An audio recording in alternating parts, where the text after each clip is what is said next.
acknowledgement. And on Monday, April 25th, we acknowledge that this sacred land on which Smiths Falls is now located has been a site of human activity for over 10,000 years and is rich in Indigenous history. This land is the ancestral and unceded territory of the Algonquin Anishinaabe Nation.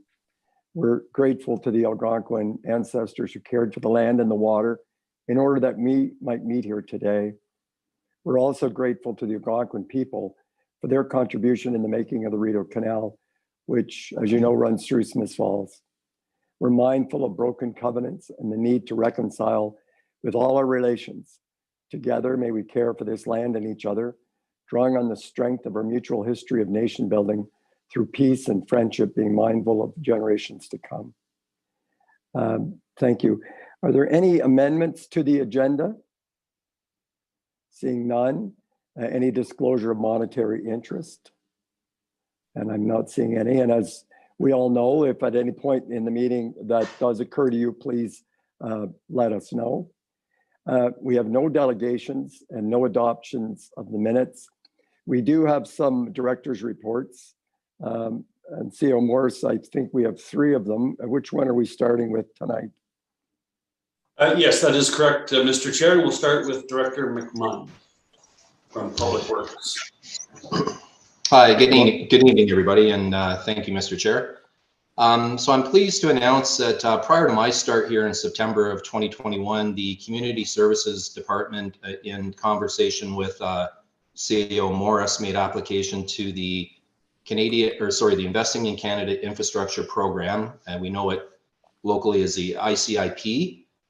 Green infrastructure funding stream for our water tower replacement project, which is paired up with a feeder main upgrade as well for that replacement of our water tower. So the good news is we did formally get a written acknowledgement from the federal government, and we have been approved for funding to the amount of $3.6665 million. So that's $3,666,500. $2 million of that is coming from a federal contribution, provincial contributions in the amount of 1.665, and then the municipality will foot the bill for the balance. So we were able to apply for $5 million, and the federal contribution is to the tune of 40%. Provincial is at 33%, and then the balance coming from the municipality. So that's a really good news story, and you know, we've been fairly successful as of late with grants, and this is just another attestation to the town's success with grant applications. And that's all I have for this evening. Well, that's a pretty great way to start our meeting. Thank you, Director McMahon. And thank you to the staff who put those applications in. They were probably of the, well, obviously they were the kind of quality applications that received the funding. So thank you. And thank you to our federal and provincial funders as well. And I'm sure we'll find a way to formally thank them at another time. And now we have another report from the Director Manhire. Correct. Good guess. Thank you, Mr. Chair. I have several, so I'll just go through them fairly quickly. We've been working with Parks Canada, and water levels are going to start to come up in the basin starting next week. Le Boat will be also craning their boats in next week, so we'll get the docks together, and the water levels will come up. Of course, the canal doesn't open until the long weekend, but there's a fair bit of preparation work as Le Boat has a number of new boats coming into the basin. In the youth arena was closed out last week. The community center closes on April 30th. So we will be decommissioning that at that point, and then staff will be moving outside. For parks use, as they move outside to prep the parks, we do ask that the community keep any use of the park to a minimum. The ground is very soft right now, and we have had people inquiring about tournaments and things, and we've tried to delay those until the ground gets hard enough for us to play on that without damaging the surfaces. Please get in touch with our offices to book that space. And we've got fairly heavy bookings through the summer, so we're looking forward to a great year coming up. We have staff have been doing some goose remediation as well, and fairly successfully. We haven't found nesting spots in town, but we've tried a number of different processes. We're working with Parks Canada and RVCA on that strategy as well. One thing that I do ask, though, is that we've noticed a number of areas where people are going down and feeding the geese. They're dropping off large quantities of corn and bread, and it's really not a good idea. We're trying to discourage them from sticking around. So if people could just kind of hold off on that, and the bird flu really is not a good. It's not good timing to do that. So if people that are, I appreciate your efforts, but please don't feed the geese. I met with the Rideau Roundtable, the Horticultural Society, and RVCA today to confirm plans for the Shoreline Stabilization project that Council funded a couple of years ago, and we've been working on it ever since. So they're looking at launching that program for May 28th, and they are looking for volunteers. They do have a significant number of people that are there to help, but there is a volunteer opportunity for anybody who's interested. There will be more information coming from the Rideau Roundtable as the plan progresses, but we should have a planting plan within the next week or so, and then materials will go in for the 28th at this point.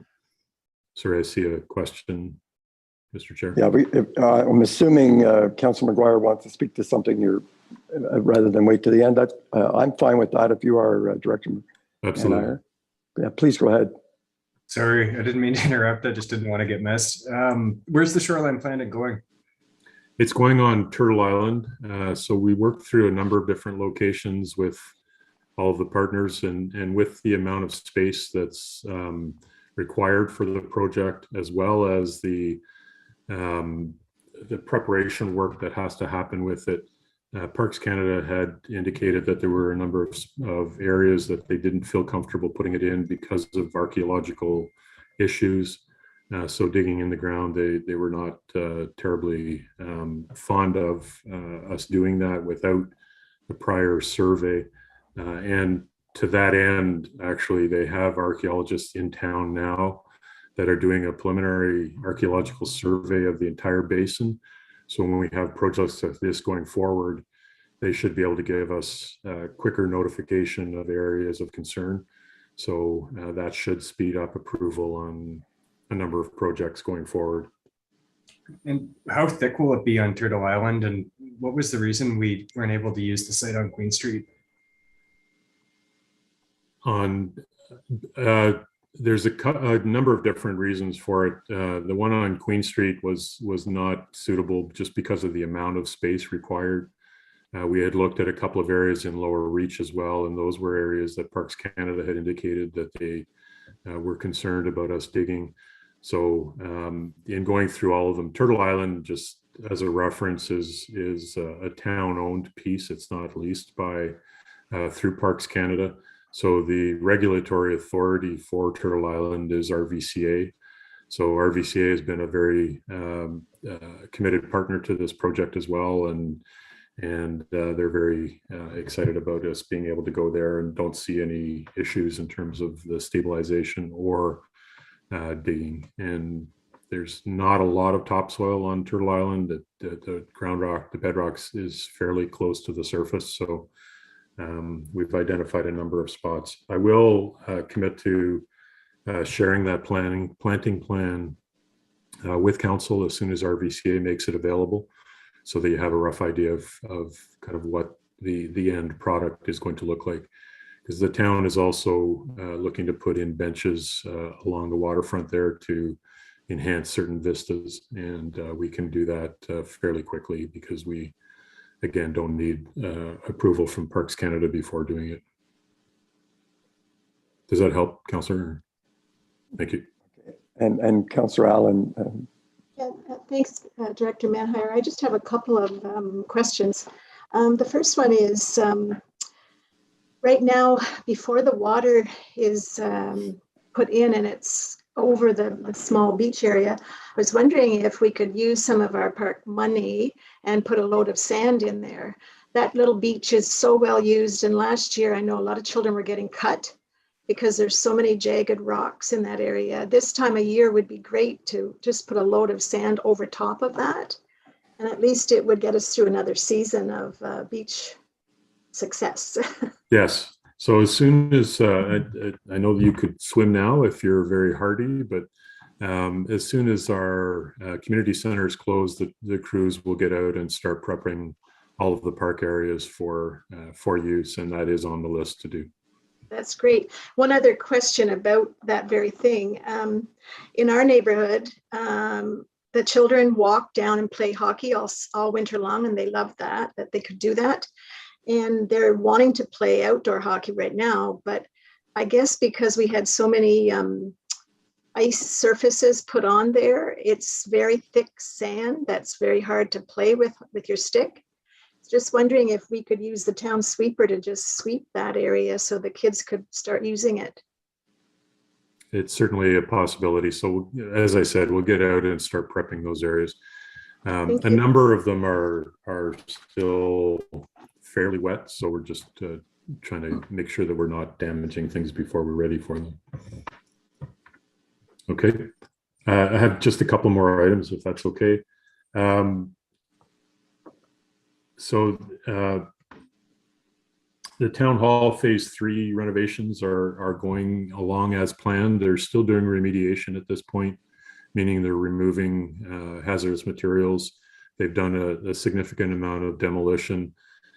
So once they'll finish the remediation next week, they will be moving on to the rest of the demolition.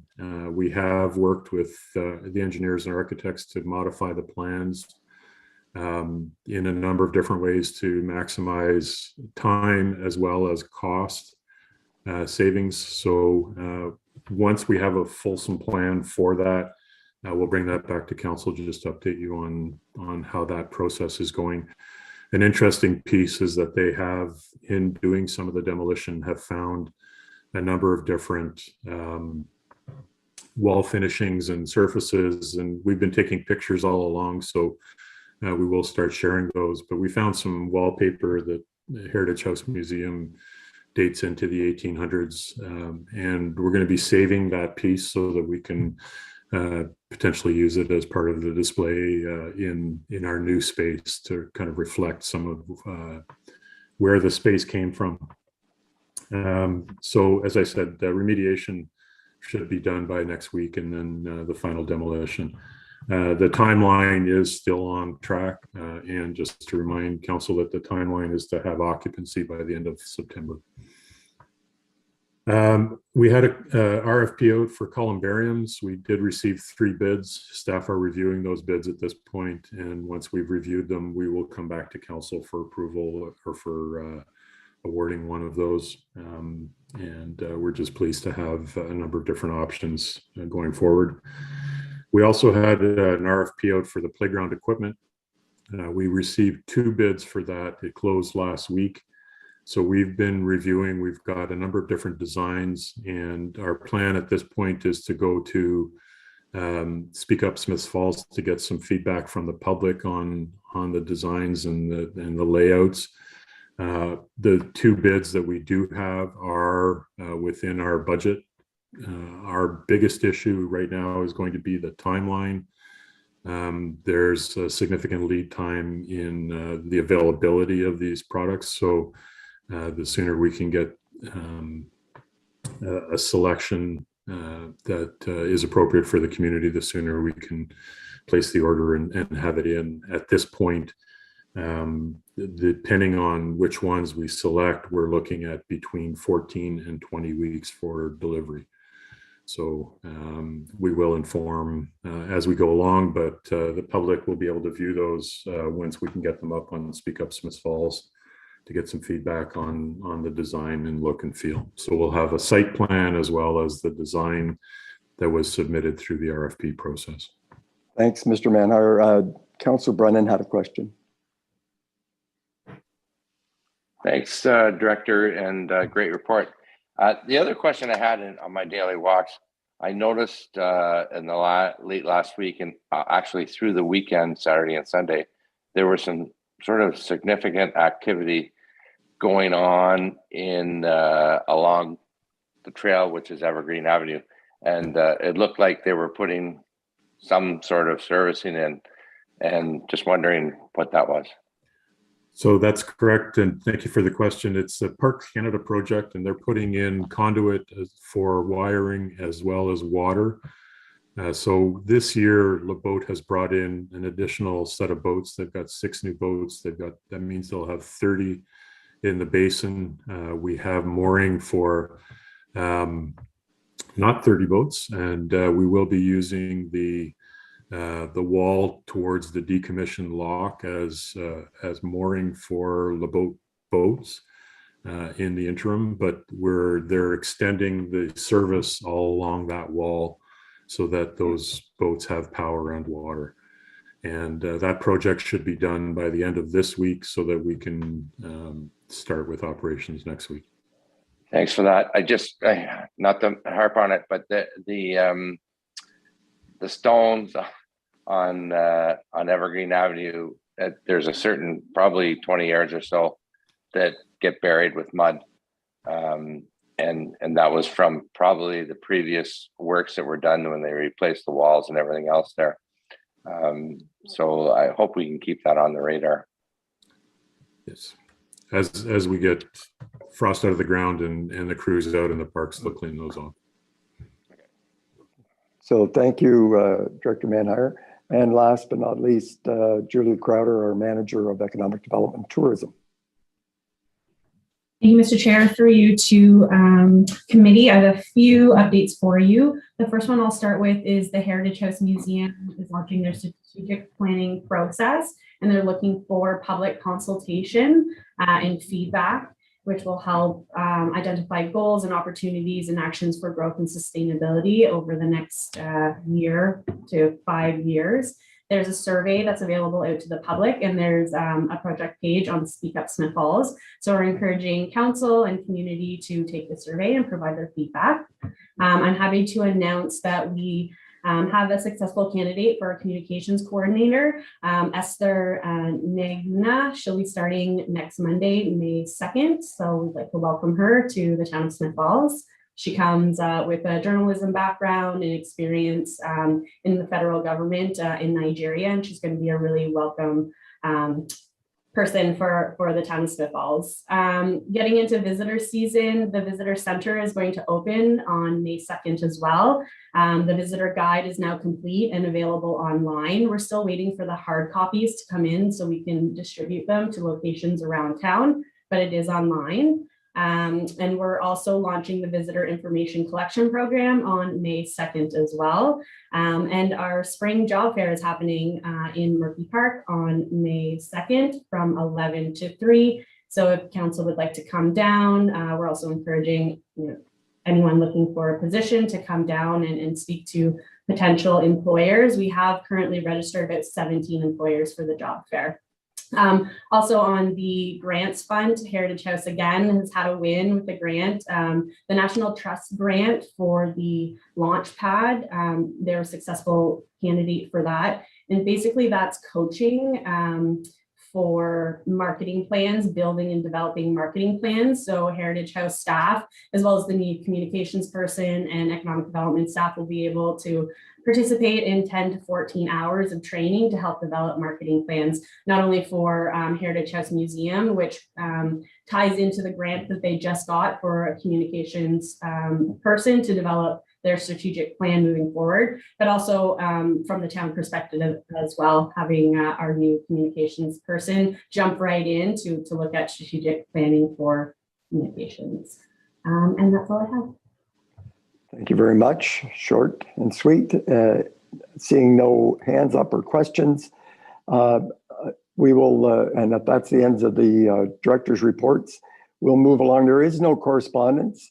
And I will remind the public at this time, we're going to go in camera for 2 items. I'm not quite sure, they wouldn't take too long, but I can't promise you when we'll be back. I encourage you to hang in there and come back when we come back live. There's lots on our agenda tonight of interest to everyone. So at this time, I would accept a recommended motion that Council of the Corporation of the Town of Smith Falls, as provided in Section 239 of the Municipal Act, as amended, into a closed meeting at 5:20 to discuss potential disposition of land. A mover, please. Moved by Councillor Brennan, seconded by Councillor Dwyer. All in favor? And I'll just ask everyone's patient while our staff move people out of our meeting and we go into another one.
It'll just be a second, Mr. Chair. Fine.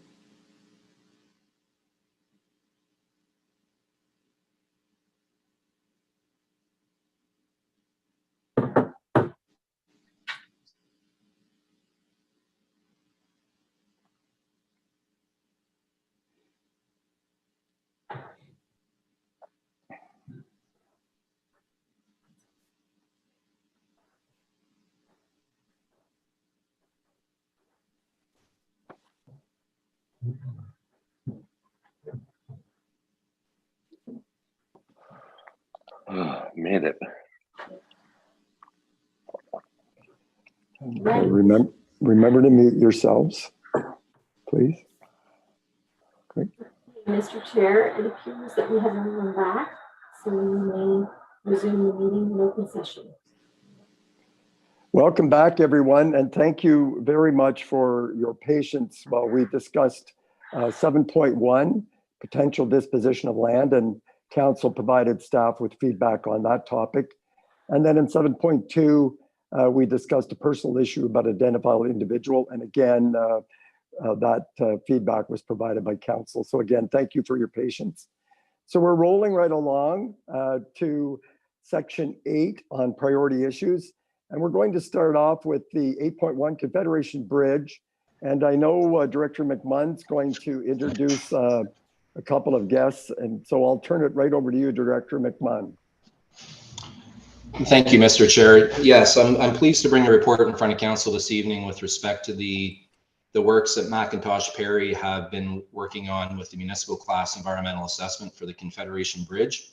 So this evening I have Lisa Marshall, who is the project manager from Macintosh Perry, working on this assignment, as well as her colleague Ghassan Zanzoul, who is a professional structural engineer and working with his structural team to inform the best approach with the Confederation Bridge going forward through this municipal class EA process. So the report that you have in front of you this evening, so staff are looking for some direction with respect to a scope change proposal that has been put forward by Macintosh Perry to perform a structural analysis of the, or what is known as the Confederation Bridge crossing the river here in town. So the structural analysis is something that includes different testing of the structural steel elements to inform the condition of the bridge as it sits today. We do know there have been some other quote unquote assessments, some visual assessments of the bridge from Greer Galloway and from Keystone Bridge Management historically over the last number of years, either prior to the closing of the bridge or in and around that time period. So that's all fine. We have those assessments documented, but in order to inform whether or not the Confederation Bridge is could possibly be rehabbed, this work that Macintosh Perry is suggesting that we do at this point, or not at the council's discretion, should be done in order to determine which of those elements are sound enough to be kept and which ones are not. So the proposal that was put forward, we're looking at just under $30,000 to complete the structural assessment of the bridge. And in talking with Lisa Marshall last week at our bi-weekly meeting, which we do meet every 2 weeks just to go over progress with the municipal class EA. Lisa, and correct me if I'm wrong, you noted it would take probably 4 to 6 weeks to complete the analysis. There are other sub-consultants that they have to bring on board that have the expertise in this area to do the the ultrasonic testing and whatnot, and the magnetic particle testing for the bridge elements. So that will take some time. Not that it's going to significantly delay the municipal class EA process. We still hope to get the public consultation sometime in following this assessment, sometime in towards the latter part of May or early June. And that should poise us well to bring a final report to council well before we're into a lame duck scenario, possibly this coming August. And that will afford council to make the ultimate decision on what happens with this structure. So that being said, I'll assume that everybody read the report. We do have Lisa and Gassan here from Macintosh Perry to answer any technical questions and to, we'll open up a dialogue. We'll get a feel from council in terms of which direction they want to take. So then we can give Lisa and Gassan their marching orders, whether or not we're going to do this or not. So Thank you, Director. through the chair, I'd be happy to open up a discussion and get a dialogue going. Okay, thank you, Director McMahon. I'll just remind council, I know you know this, that we're going to try to contain our questions to this report, not to the bridge comes with a lot of parts, a lot of moving parts, other issues. Let's just focus on whether we want to do this assessment and the additional cost and time. If you could contain your comments and questions to that, that'd be terrific. Councillor Brennan, why don't you start us off? Yeah, I got questions. I know I get the report that the bridge is 100 years old. We need to do a deeper dive on the structure, from a common sense point of view. 100-year-old bridge with exposed steel. And I read in the report, the bridge should have only lasted 50 years. It's 100 years old. So 2 questions, and I think we've heard this before. If it was rehabbed, if we spent the extra money, found out, yes, you can rehab the bridge, what's the lifespan of the bridge as opposed to a clone? And I think we've already been told this, but I just want to bring this out. Can you guys answer that question? And I'll turn it and invite Lisa or Gassan to, which one of you would like to attempt that? Gassan, do you want us to handle that one first? Sure, yeah. As you mentioned, like the bridge has been built in 1904. It's like now it's been in place more than a couple of times of its service life. Because those days, like the assumed service life of the structure is 50 years. Now we built the bridges for 75 years. And usually, like, according to the MTO rehabilitation strategy, the rehabilitation strategy should be compatible with the remaining service life of structure. Like, we build the bridges for 75 years, but we do different kind of rehabilitation and 30 years, 45, 50 years, whatever, to make sure the bridge is safe and in good condition. But yeah, for this bridge, it's basically in service for more than 2 times of its life. And after we review the reports, we think this bridge should be replaced. Still, we could go deeper than this and look into element of the bridge, and we have to go through the analysis and see what is like the remaining capacity of the bridge. If the element that will be remain, because most of the element will be removed. So even if it could be rehabbed, still it's gonna have limited capacity, and we don't know about the result of the analysis. We might come out and say no, the capacity is 0, and we cannot rehab this bridge. Thank you. Councillor Brennan, thank you for that. A couple of questions. Yeah, please, thank you, Mr. Chair. I appreciate that. Okay, so I just heard from what actually confirming what was in the report, and I've heard from engineers who are far smarter than me that the recommendation is to replace this bridge. So I am not in favor of spending any more money to find out if and how you can rehab the bridge. What I'm in favor of, and I have been from the get-go, is to clone this bridge. Let's bring the Municipal Heritage Committee in and make sure that it's rehab or cloned as a replication of what's been there for over 100 years. And this bridge has been closed for 6 years, and it's incumbent on us to make a decision on it. So, I mean, everybody knows how I think about this, and but not another penny to study it. Let's clone the bridge. Any money goes.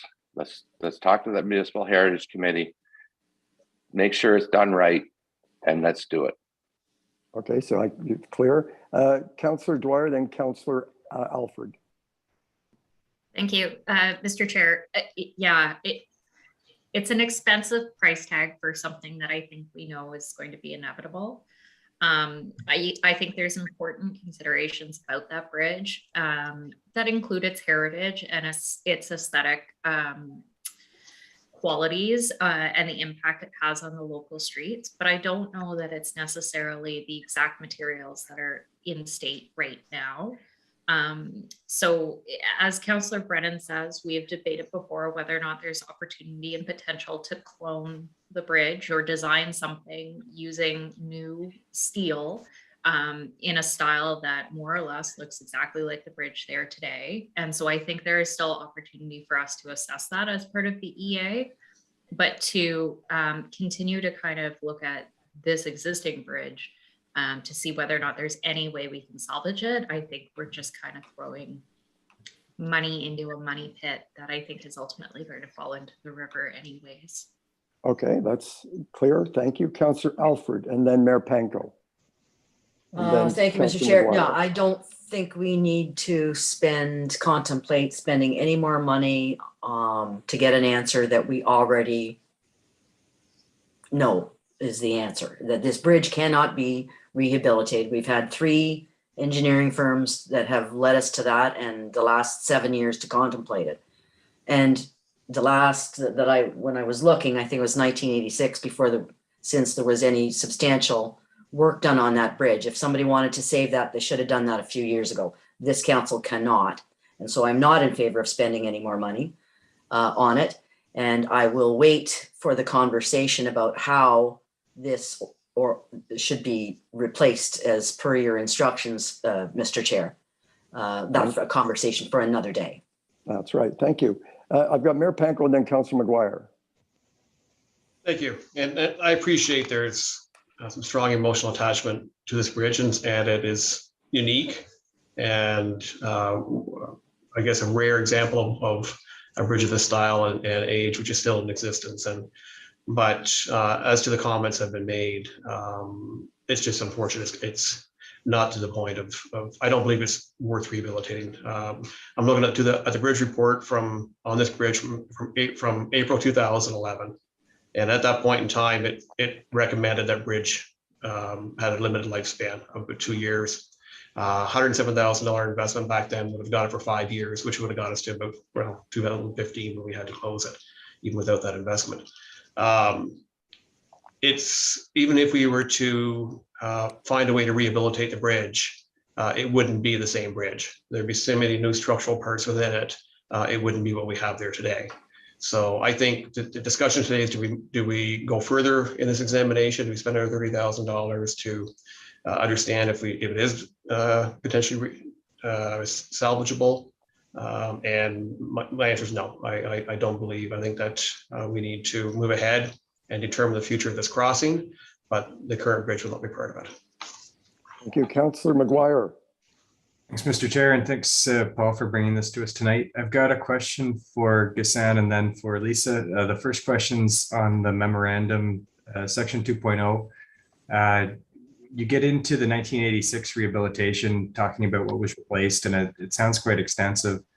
Any rough estimate of how many pieces of steel or what percentage of that bridge is new to 1986 and what percentage of that bridge is new to 1904?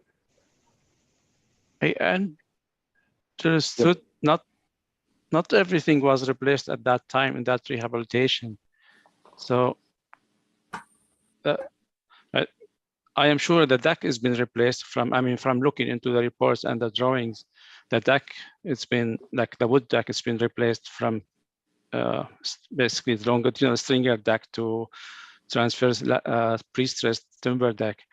But I don't think like structural steel elements were replaced that time.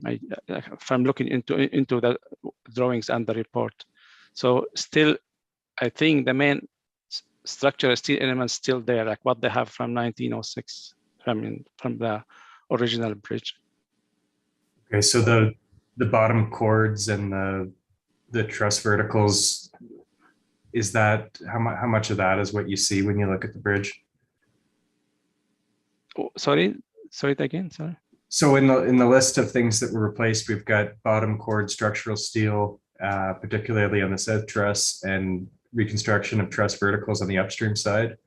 What would that account for if you were looking at the bridge from a lay perspective?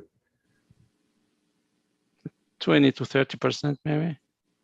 Okay, so to me, that's significant. I think the other thing I know, the biggest difference to date when talking about a clone versus a rehabilitation was that there wouldn't be rivets in a clone because we don't use rivets anymore. So it was interesting to see that in '86, they replaced several of the rivets with high strength steel bolts. So for me, then that goes to the letter, which I thought was fairly decisive and conclusive, where Lisa, it says, based on the condition of bridge elements, material strength, and date of construction, it is recommended the rehabilitation not be considered as a viable alternative solution. Is there anything that spending this money would do that could change that statement? From our standpoint in reviewing the documents we have, no. I guess it just comes to a standpoint where we look back and where I came from for the Keystone report. It did state that rehab was an alternative, but further evaluation was required. So I guess we're bringing forth this tonight just to sort of close that loop. We want to make sure that, if we decide, which we agree that the bridge has reached the end of its service life, that we're closing that loop and we've crossed our I's, dot our T's, and that we can stand behind it. So, it's just more so that I wanted to make sure from a Keystone report standpoint that, it did say we could do further evaluation, but if we choose not to, we can justify it to the public going through the EA process. Thanks. It's my opinion tonight that we've gone above and beyond. I appreciate that there's a lot of, especially the Municipal Heritage Committee that I sit on, that there's a lot of people that are really still in love with this bridge. But unfortunately, after reading tonight's report, in my mind, it's gone way beyond what's salvageable. And unfortunately, this bridge has become a product of not completing the regular maintenance and not putting in the small investments. But at this time, we need to let this go and move on. But I really appreciate all the work that went into going above and beyond on this. Councillor Allen, do you want to add anything? Ran for election based on I was hoping to fix the bridge, save the bridge. And sadly, over the years, that hasn't happened. Like my colleagues, I wish we could have gone, I wish we would have done that when we maybe could have done it. It didn't get done by previous councils. And sadly now, I agree with my colleagues, there's not enough left of the bridge, I think, to be able to do it and do it and have a lifespan. I mean, I was hoping that they would report something longer than the life they said it would give if we do this, but I would prefer to clone it myself. But the other thing that I've found over these years is there's a large population that wear Save Confederation Bridge. They love the bridge, similar to what Councillor McGuire is saying. I'm one of them. I love that bridge. I have great memories of standing on it as a child. And so all those emotional connections to a piece of your town is something that you get attached to. And there are many people that feel the same way. So I think that those people might be, happy having it cloned. It's going to look the same. It's going to serve the same kind of need. But there are also people who are saying, I don't use the bridge and never have. I don't think it's a big deal. I don't think we need a bridge. So I think there's a number of things that this issue has brought forward in my mind. We have to make sure that this public engagement that we have asks all those questions. So I hope that can happen in a timely fashion too. Thanks. So we have reached a consensus, and I do note that Councillor Brennan had one more comment to make, but the direction is pretty clear from where we are that council is not in favor of doing this additional work at the additional expense. So last word from council, we'll go to Councillor Brennan, and then if you want to add anything, Director McMahon, feel free. Okay, thanks for that, Mr. Chair. I just want to point out that I thought we made the point earlier that the bridge is over 100 years old. A bridge that carries vehicles across it and people that cross it is not like a house. It's a structural piece of infrastructure that bears weight, and over time, that infrastructure is going to age, and it's going to be irreparable. So I don't think that talking about what past councils did or didn't do, I think there was maintenance done on the bridge, but at the end of the day, you're not going to have a bridge that lasts 200 years or 300 years when there's cars going across it. So Okay. the best we can do is talk to the Municipal Heritage Committee, clone that thing, and get it done, as we talked about, for 6 years or 7 years now. Okay, so that wraps up this. Director McMundy, any last word? Through the chair, just a quick comment, and I should have mentioned it earlier, but I think we've touched on it in a roundabout way in the discussion, is the fact that the Municipal Heritage Committee, they are coming forward with a recommendation on May 9th to have the bridge designated as heritage. So that's coming forward. But what I'm hearing tonight is option number 2. We'll put to bed the whole thought of rehabbing the bridge, and we'll note that in the municipal class EA, and we'll keep plugging forward with different options for this structure, whether it be vehicular or pedestrian or what have you. So I think Lisa and Ghassan, I think McIntosh Perry generally, we have our marching orders to continue at this point. Yep. So Thank you. And thank you, Lisa and Ghassan. We really appreciate you joining us and the Thank work you. you're doing. You are welcome. Thank you. Okay, so we're moving on to 8.2, the library renovations. Theo Morris, I think this one is in your court to start us off.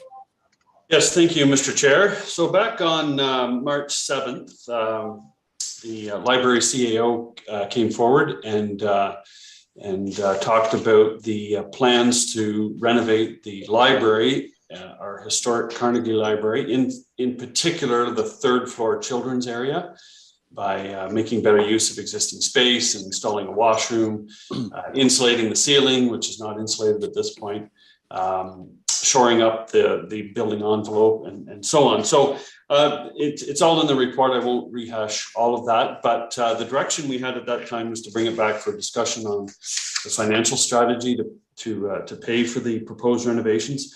So if we go right to the budget implications section, you will see that the Class C estimate that was obtained in November of 2021 suggests the construction only cost will be approximately 1.2 million. That includes a contingency and tax allowance and so on. It does not include furnishings and window coverings and equipment and such. But it gives you an idea of the approximate cost of this proposed renovation. So in our funding sources right now, we have just over 300,000 in reserves. We have 2 reserves. The sum of those 2 reserves is 300,000. We have a donation, private donation of 540,000 for a total funding of 840,000. The difference is about $366,000 that we will need to find monies to make this happen. So staff's recommendation is that council direct staff to do a couple of things: pursue other forms of funding and bring this back and include it in the 2023 capital budget. There may be an opportunity to fund some of it from development charges. I would remind committee that our development charges do not start until June 1st, but once we start accumulating them, it may be a eligible project for funding from DCs. But we'll sort that out in time for the budget discussion. So at this point, I'm suggesting that committee provide direction. We'll look at different ways of funding it and come back with a more robust or a more precise number in time for the 2023 budget. Thank you. Thank you, Mr. Morris. I did see Councillor Dwyer and then Mayor Panko had a question. Thank you, Mr. Chair. Yeah, I mean, I think it's about time. It really is. We've been waiting and waiting and waiting to do this project. And I'll be honest, I don't think I appreciated how much effort the library had already taken to fundraise for this project, and the sizable private donation that they've received. I think that it is in everyone's best interest that we find a way to make it work, either in the capital budget or through other means of grants or loans or whatever. But I think it's about time. And you know, I didn't quite appreciate. I've always valued our library. I really have. We're big advocates for the library. We're there at least monthly to pick up new books, usually a milk crate full of them. But you know, I didn't quite appreciate quite how far behind our library was in delivering services until I had the opportunity to start visiting other small libraries in the area. And I think we're doing our library a disservice by not funding them. You know, it's a shame that we don't have programming space. It's a shame that we don't have the ability to provide a safe and comfortable accommodation for our library staff. It's a shame that it's not an accessible building. You know, so I think it's about time. And I think that if there's any decision that I can make on council, this would be the one that I would put my name behind, and I think that we need to fund it. So put it in the budget, even if there's no grant funding, it needs to go. Clear, thank you. Mayor Panko? Councillor Dwyer, you said it well.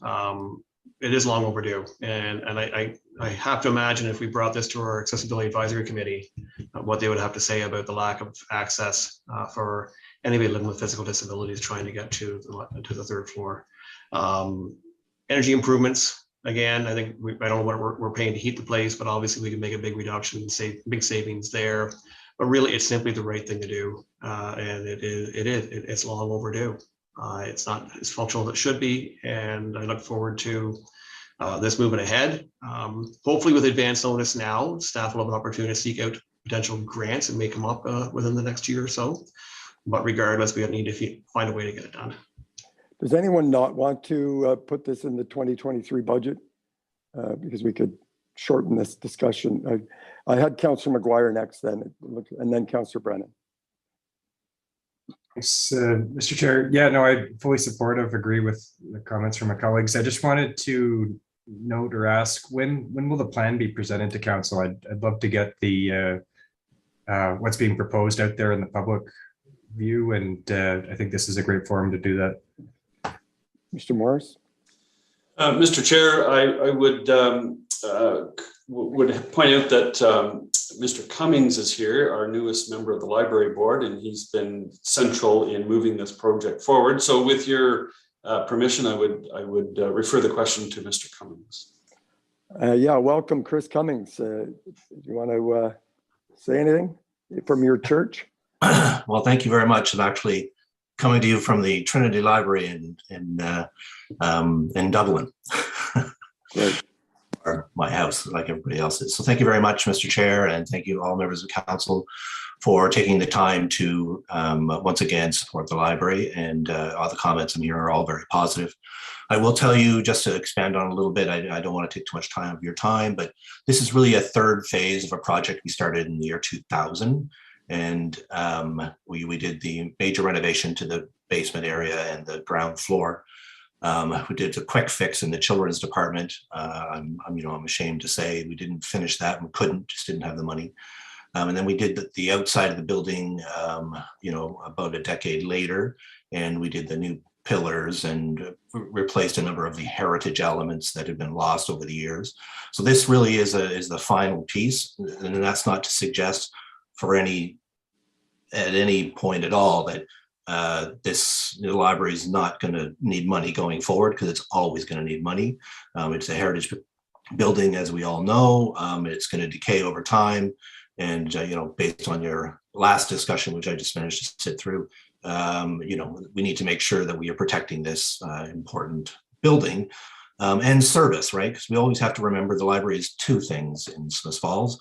It is this, beautiful building, a heritage, significant asset to the community, as well as a service. And so these renovations are going to do all those sorts of things. But to answer Chris's question, I took every one of you 3 years ago. I put you through the library. I took you on a tour. I showed you the plans that we had in place. We've had those available, but we do, and I took them to the Municipal Heritage Committee, as you know, those who sit on it, at the initial beginning. But of course, with COVID and everything else, we've not had a chance to present to all the public. We've targeted number of groups that have special interest, but once we get a confident level that we're going to be going ahead, we are going to display these and have some public meetings to get some insight into what others think. Having said that, we have had many discussions with patrons, but it'd be nice to put it out to the general public. Thank you. Okay, so coming soon, I think I had, after Councillor McGard, Councillor Allen, did you want to jump in? Well, I think Councillor Dwyer said it perfectly, and I'm so glad we have Chris here tonight because and we welcome him to our library board now. And this is something that he's worked really hard to educate people around what it's going to look like and what it will bring to this building. And like others, it's where people want to be. I mean, the large print library that's there has, I think, rejuvenated so many people who were losing their sight over the years. I know that many people in my life use those. They'll take 4 or 5 out at a time, and it's just changed the way they can interact with fiction. And there's so many ways our library serves our community well. And in terms of the Carnegie libraries, my husband and I went across Canada looking at them, and I think ours is the prettiest one in Canada. That's my bias, maybe. Thank you. So Yes, Councillor please. Brennan and then Councillor Dwyer. Hello, Councillor Cummings. Good to see you again. Great to see you. Mr. Good to see all Fraser of on the you, table. actually. Of course, I'm going to support this. Not to be a fly in the ointment, we're going to put something in.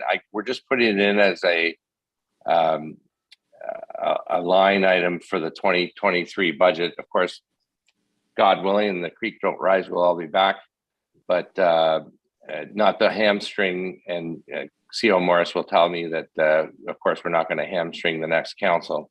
If I'm around, I'm going to be supporting it. But just if anyone has a question about that, if you can confirm that, Malcolm.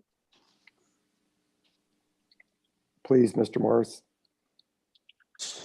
Yeah, so it's perfectly legitimate for this council to earmark or put a placeholder in the budget. But of course, the new council will be approving the 2023 budget. So I think it's good planning to have a placeholder.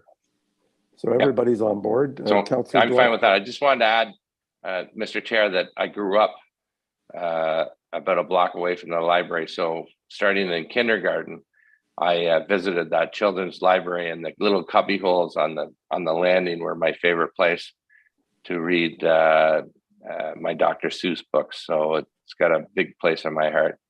So thanks, Chris, for all your work. Councillor Dwyer, last word, or unless Councillor Alford wants to. Okay, thank you. Go ahead, Councillor Dwyer, please. Thank you, Mr. Chair. Councillor Cummings, could you advise He's whether or not not there's... Pardon me, it's not Councillor Cummings. I'm sorry. Mr. Cummings. How about trustee? There you go. Mr. Trustee. Cummings. Is there still a fundraising campaign underway? If members of the public did want to donate further to ensure that this renovation does occur, are you taking private donations?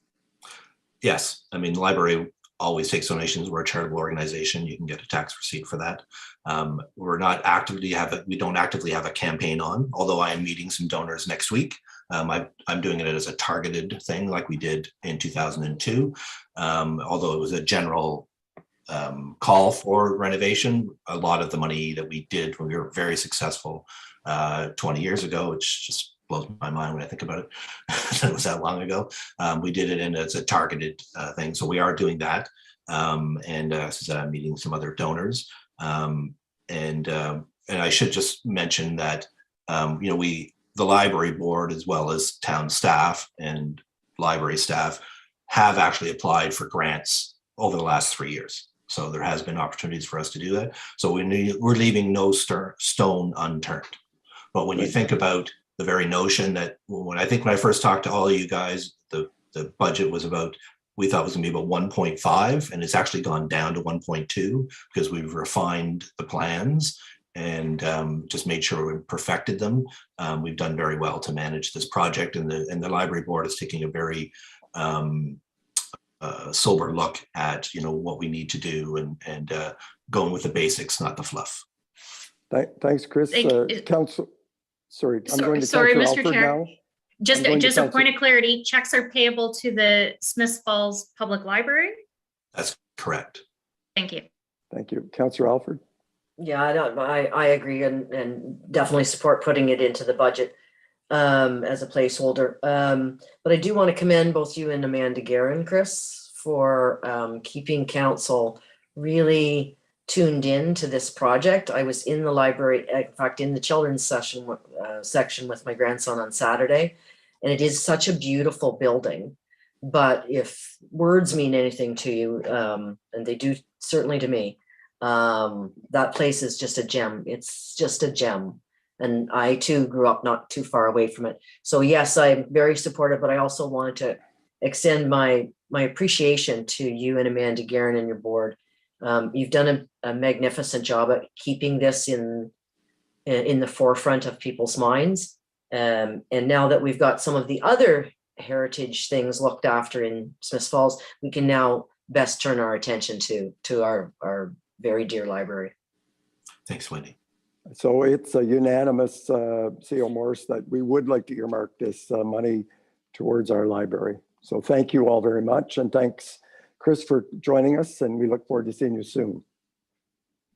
So we're moving on to 8.3, the 2021 Water Pollution Control Plant Performance. Mr. Barlow should be somewhere on there. I'm here. Thank you, Mr. Chairperson. Mayor, members of council, tonight I bring forward report 2022-057, and it's the 2021 Water Pollution Control Plant Performance Report. This report is compiled by the compliance coordinator, and it's in accordance with our environmental compliance approval, condition 11, subsection 4, and we're required to submit our annual data to the ministry every year. And this report also is information for the owner, members of the town, CIO, to ensure that everyone knows what's been going on and how the facility is operating for the reporting year, which is 2021. Some of the highlights from the report, I would go with the operational cost per cubic meter. The operational cost per cubic meter has increased slightly, but if you look at the flow values, that 2.8 million cubic meters is almost 750 or 800,000 cubic meters less than any year since the installation of the CSO tank at the pollution control plant. And also of importance there is the unaudited budgetary number of $1.67 million for the operational cost for the facility, which is substantially lower than previous years. A lot of this is because of that lower flow rate at the facility.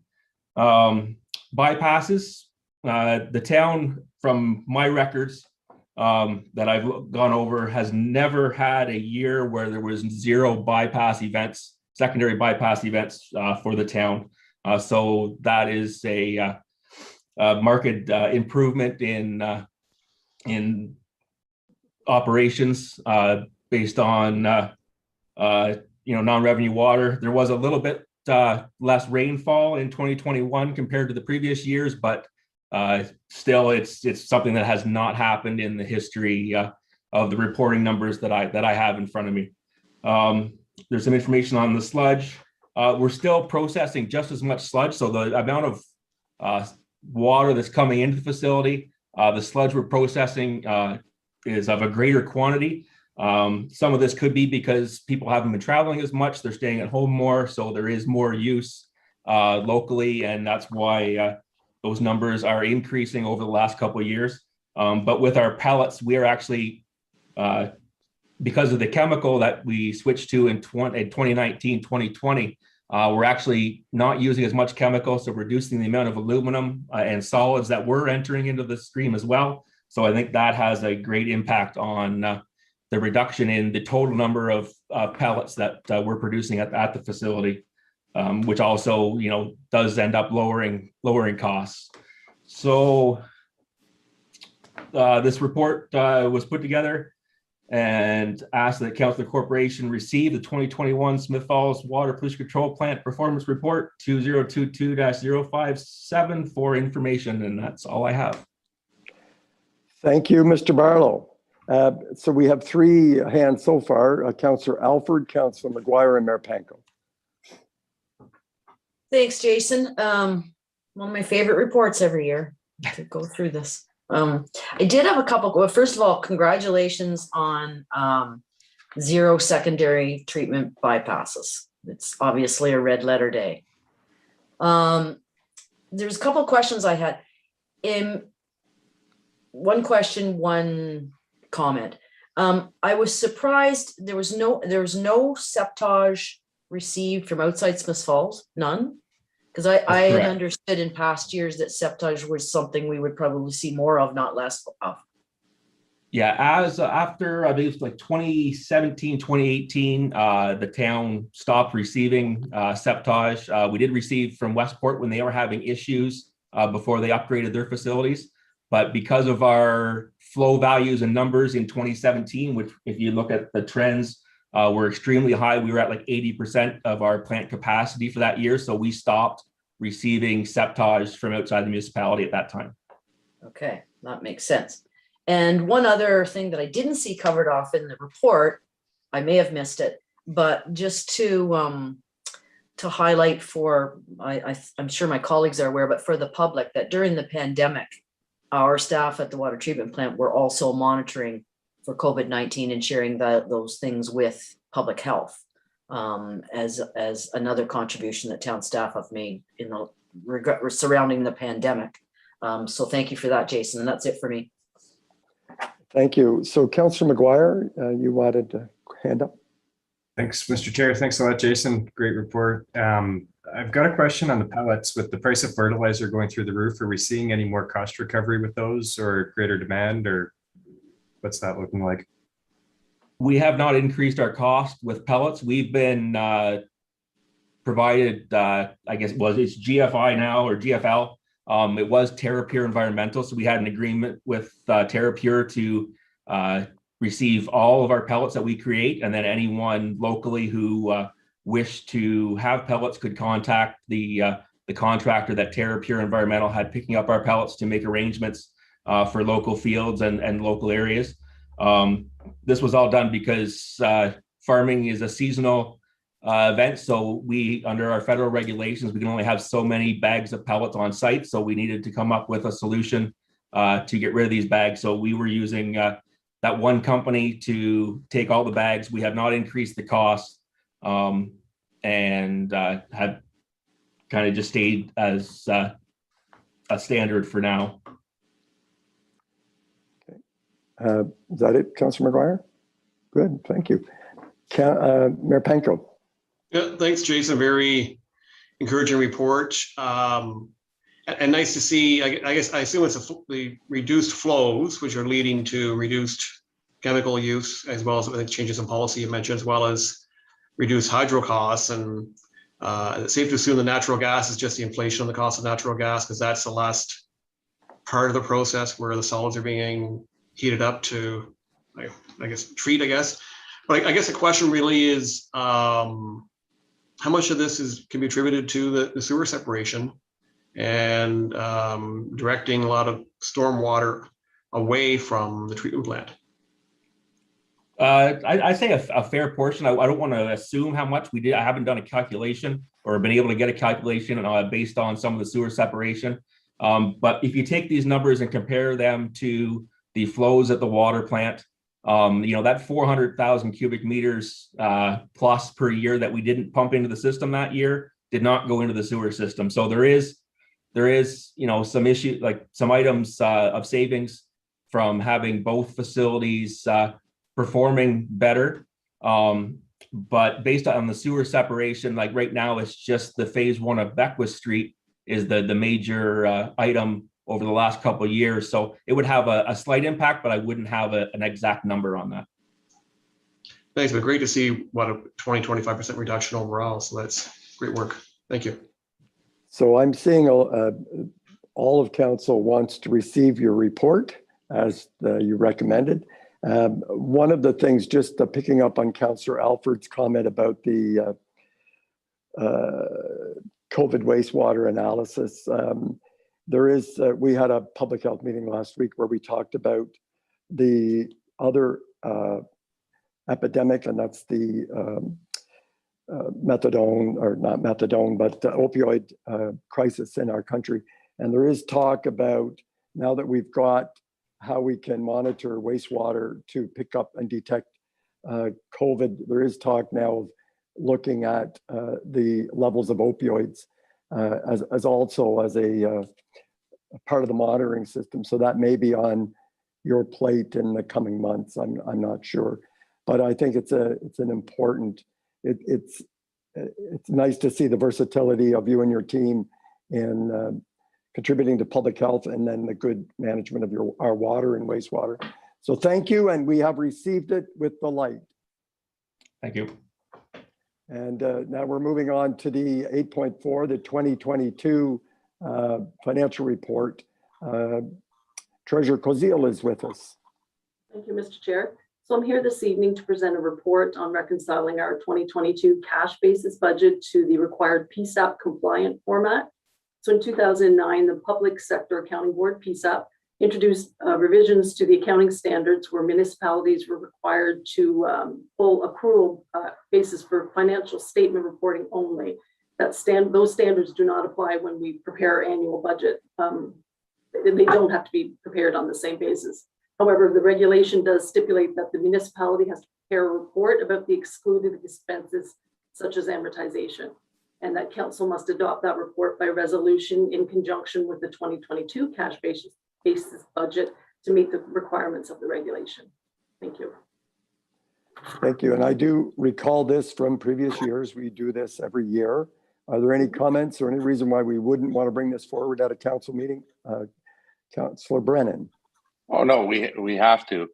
I just want to comment that I think it's additional work for staff that probably unnecessary, but we do it every year and happy to support it. So the direction is that we will bring this forward for at the upcoming council meeting. Thank you, Treasurer Kozil. And you don't go anywhere. 8.5 is the tax rate report from Treasurer Kozil. Okay, so I'm here this evening to obtain council's approval to establish the 2022 tax rate. A bylaw is required each year following budget approval in order to levy the taxes. Final taxes owing shall be calculated as the difference between the total amount levied and any interim payments to date. The final bills will be prepared approximately the first week of June, and the final levy is due and payable in 2 installments, June 30th and August 31st. And on January 24th, 2022, council approved the municipal 2022 levy requirement of approximately $17 million for town services. So thank you. Comments, questions? Mayor Panko, why don't you lead us off? Thank you. Just more of a comment, because reading the report, Janet, got me looking back at previous reports, and went back to 2018. And if you compare our numbers in 2018 to where we are today, of course, remember 2016 was the last MPAC assessment cycle. So we haven't had increases in the assessment in town. So any increase in the assessment is based on growth.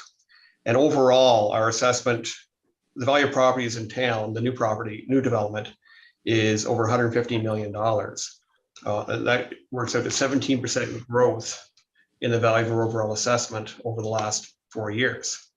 A lot of that being, of course, residential, multi-residential, industrial, all across the board. So significant increases And that brings great value to the municipality, great value to our taxpayers, and enables us to do the things we need to do while keeping tax rates low. And overall, the change in tax rate from 2018 to today is only a total increase of 2.8%. So about 0.75% per year over that 4 years. So I think we're fortunate we've had growth. We have a lot more growth, which is still underway, which bodes well for future years. So just interesting to look at that much change in such a short period of time. Mayor Panko, it sounds like you're bragging a little bit. That's perfectly okay. Councillor McGuire. Thanks, Mr. Chair. Thanks a lot, Janet. I really appreciated you including the section pursuant to 308 of the Municipal Act that shows the new multi-residential and the multi-residential rates.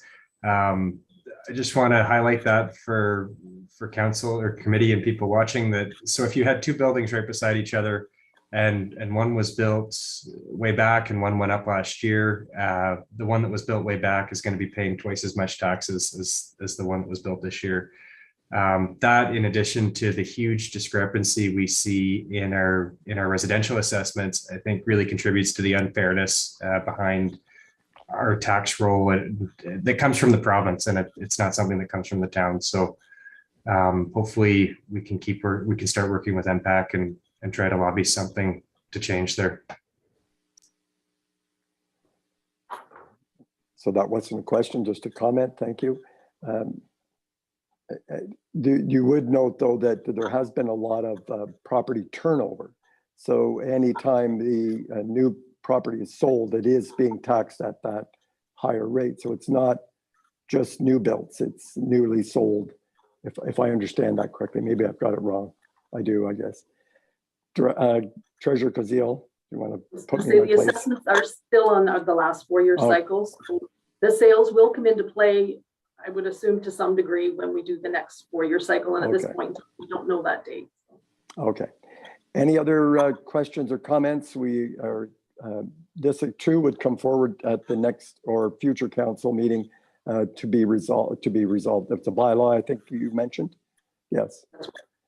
So you've got direction from council. We support that report. Thank you.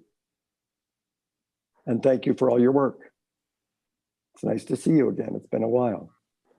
All right, now we're on to the corporate-wide fee review, and Deputy Clerk Bennett's going to present this. Good evening. Tonight I'm here to present the 2020 corporate-wide fee review. Historically, an annual review has been conducted as part of our preliminary work for the budget deliberations. In 2020 and 2021, a review of the fees and charges bylaw was deferred due to the impact of the COVID-19 pandemic. And staff have assessed the current fees now and charges and feel that it's timely to reestablish the annual review process. So you'll note in the report, there are fees included from community services, including operations in the Child Development Center, Public Works, Garbage, Recycling and Engineering, the Fire Department, Planning Services, Building Services, the Heritage House Museum, and the Corporate Services Department, including Animal Control. Some areas were deemed that at this point in time, the rates are comparable to other municipalities. However, there are some recommendations as highlighted in the spreadsheet. If approved, the Arena Parks and Child Development Center fees will be effective September 1st, 2022, and all other recommended fees will be effective on June 1st, 2022. These dates have been set so that we can make sure that advertising has been conducted and let our stakeholders know about the fee increases.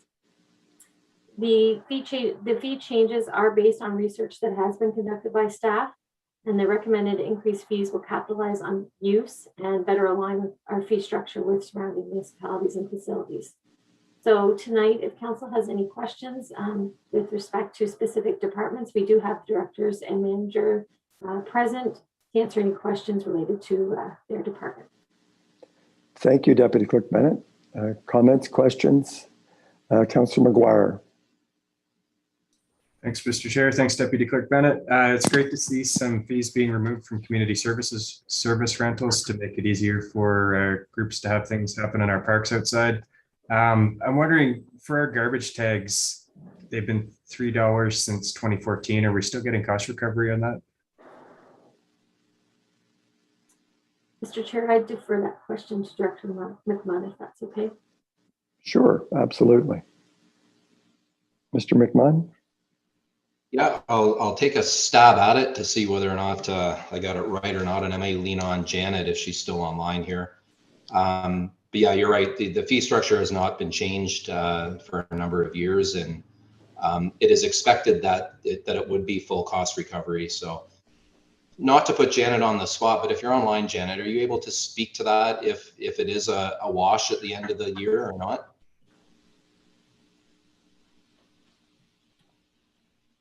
I am pulling the budget, Ms. McMahon, so just give me 2 seconds here. Okay, while you're doing that, we'll just see if there's another question or any other comments. Councillor Allen, you, and then we'll go to Councillor Alford and then Mayor Panko. You're okay, thank you, Councillor Allen. Councillor Alford.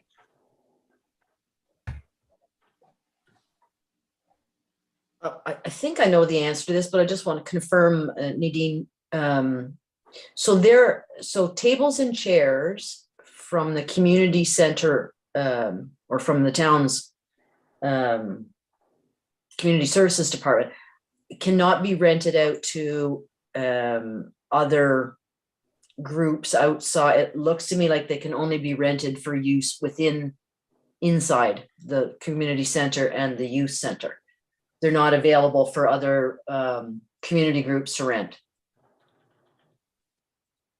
I defer that question to Director Manhire. Thank you. Thank you. And through the chair, yes, that's correct. And what we found was that they were being used and the rate was very low.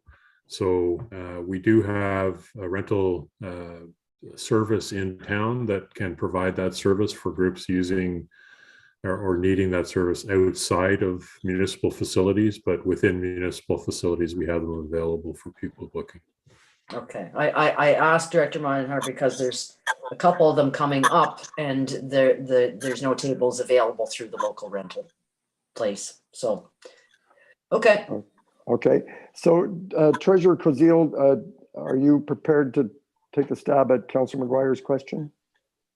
Well, I can tell you what last year's revenue was. It was higher than what we had budgeted. It was approximately 24,000. Our collection contract was 155,000, but what of that was on these specific pickups of additional garbage? That would take some analysis. So to say we're cost recovery, I really can't answer that. Not at this stage anyway. CEO Morris? Thank you, Mr. Chair. I'd just like to remind committee that we don't have a full user pay system in Smith Falls. So the first 2 bags do not require a tag. It's only the 3rd bag that requires a tag.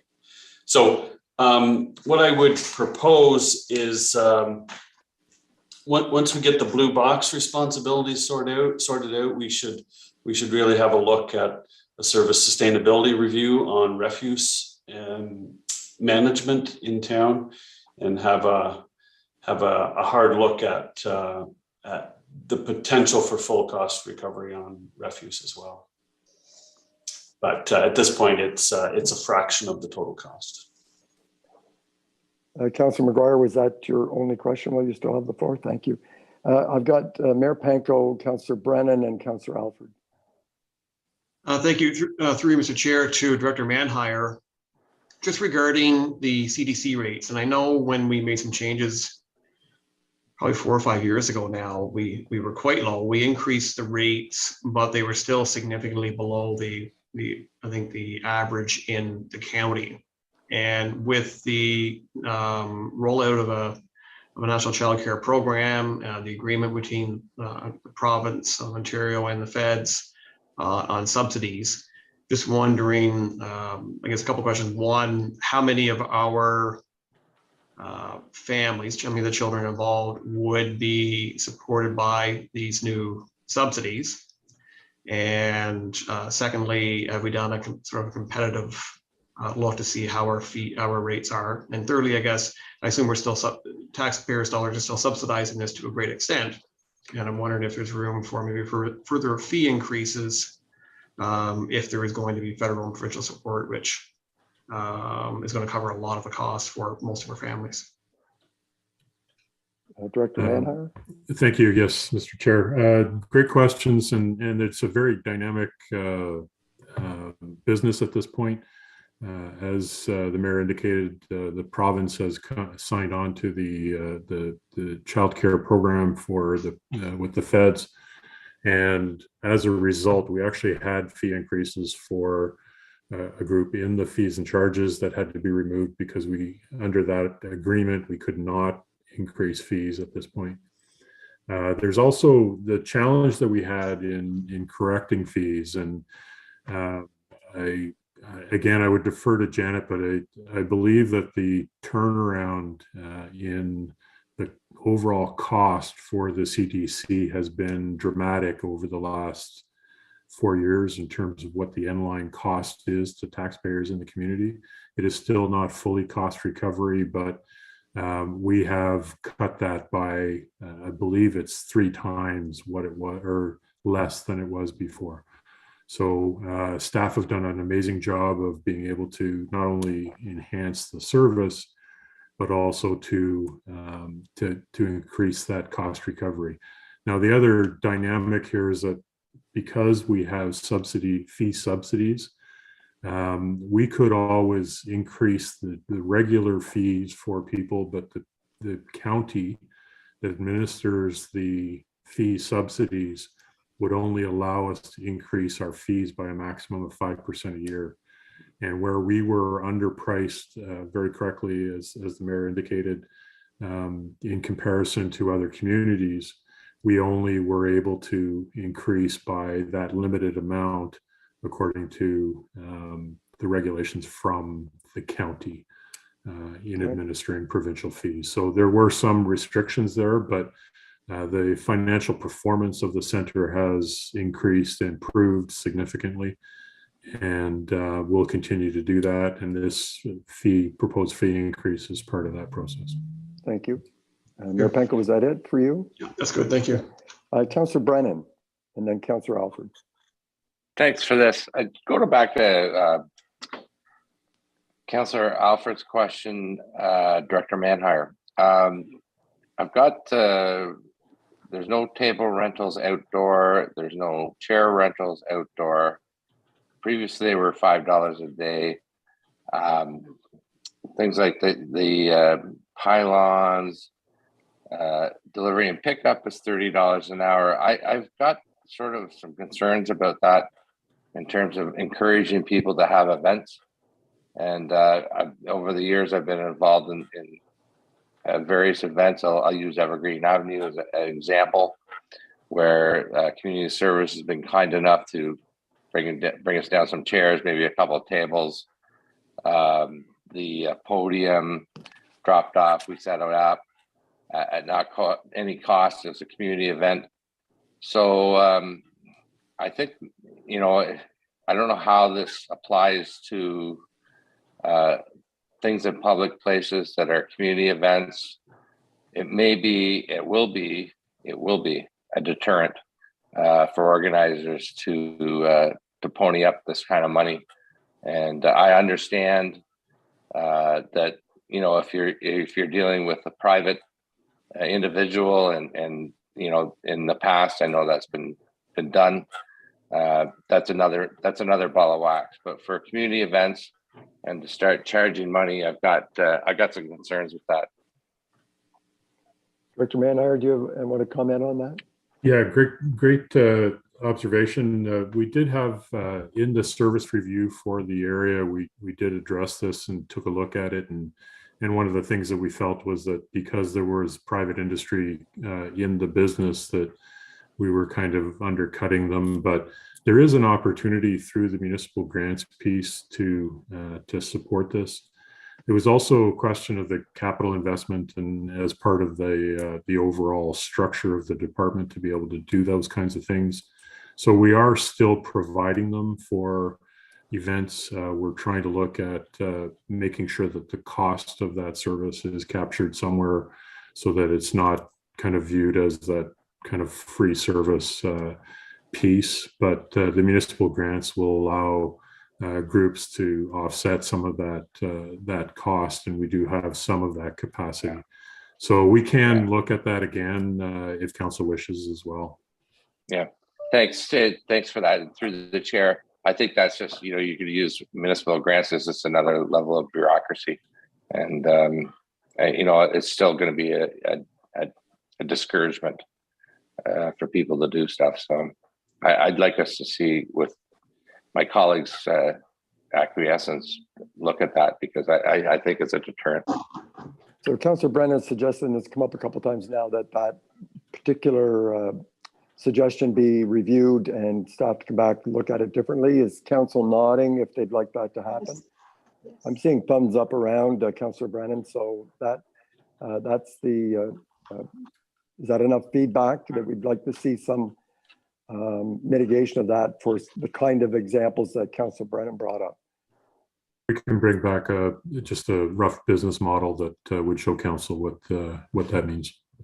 Okay, and of course we're into the summer season, so I guess if that could happen sooner rather than later, that would be terrific. Councillor Alford?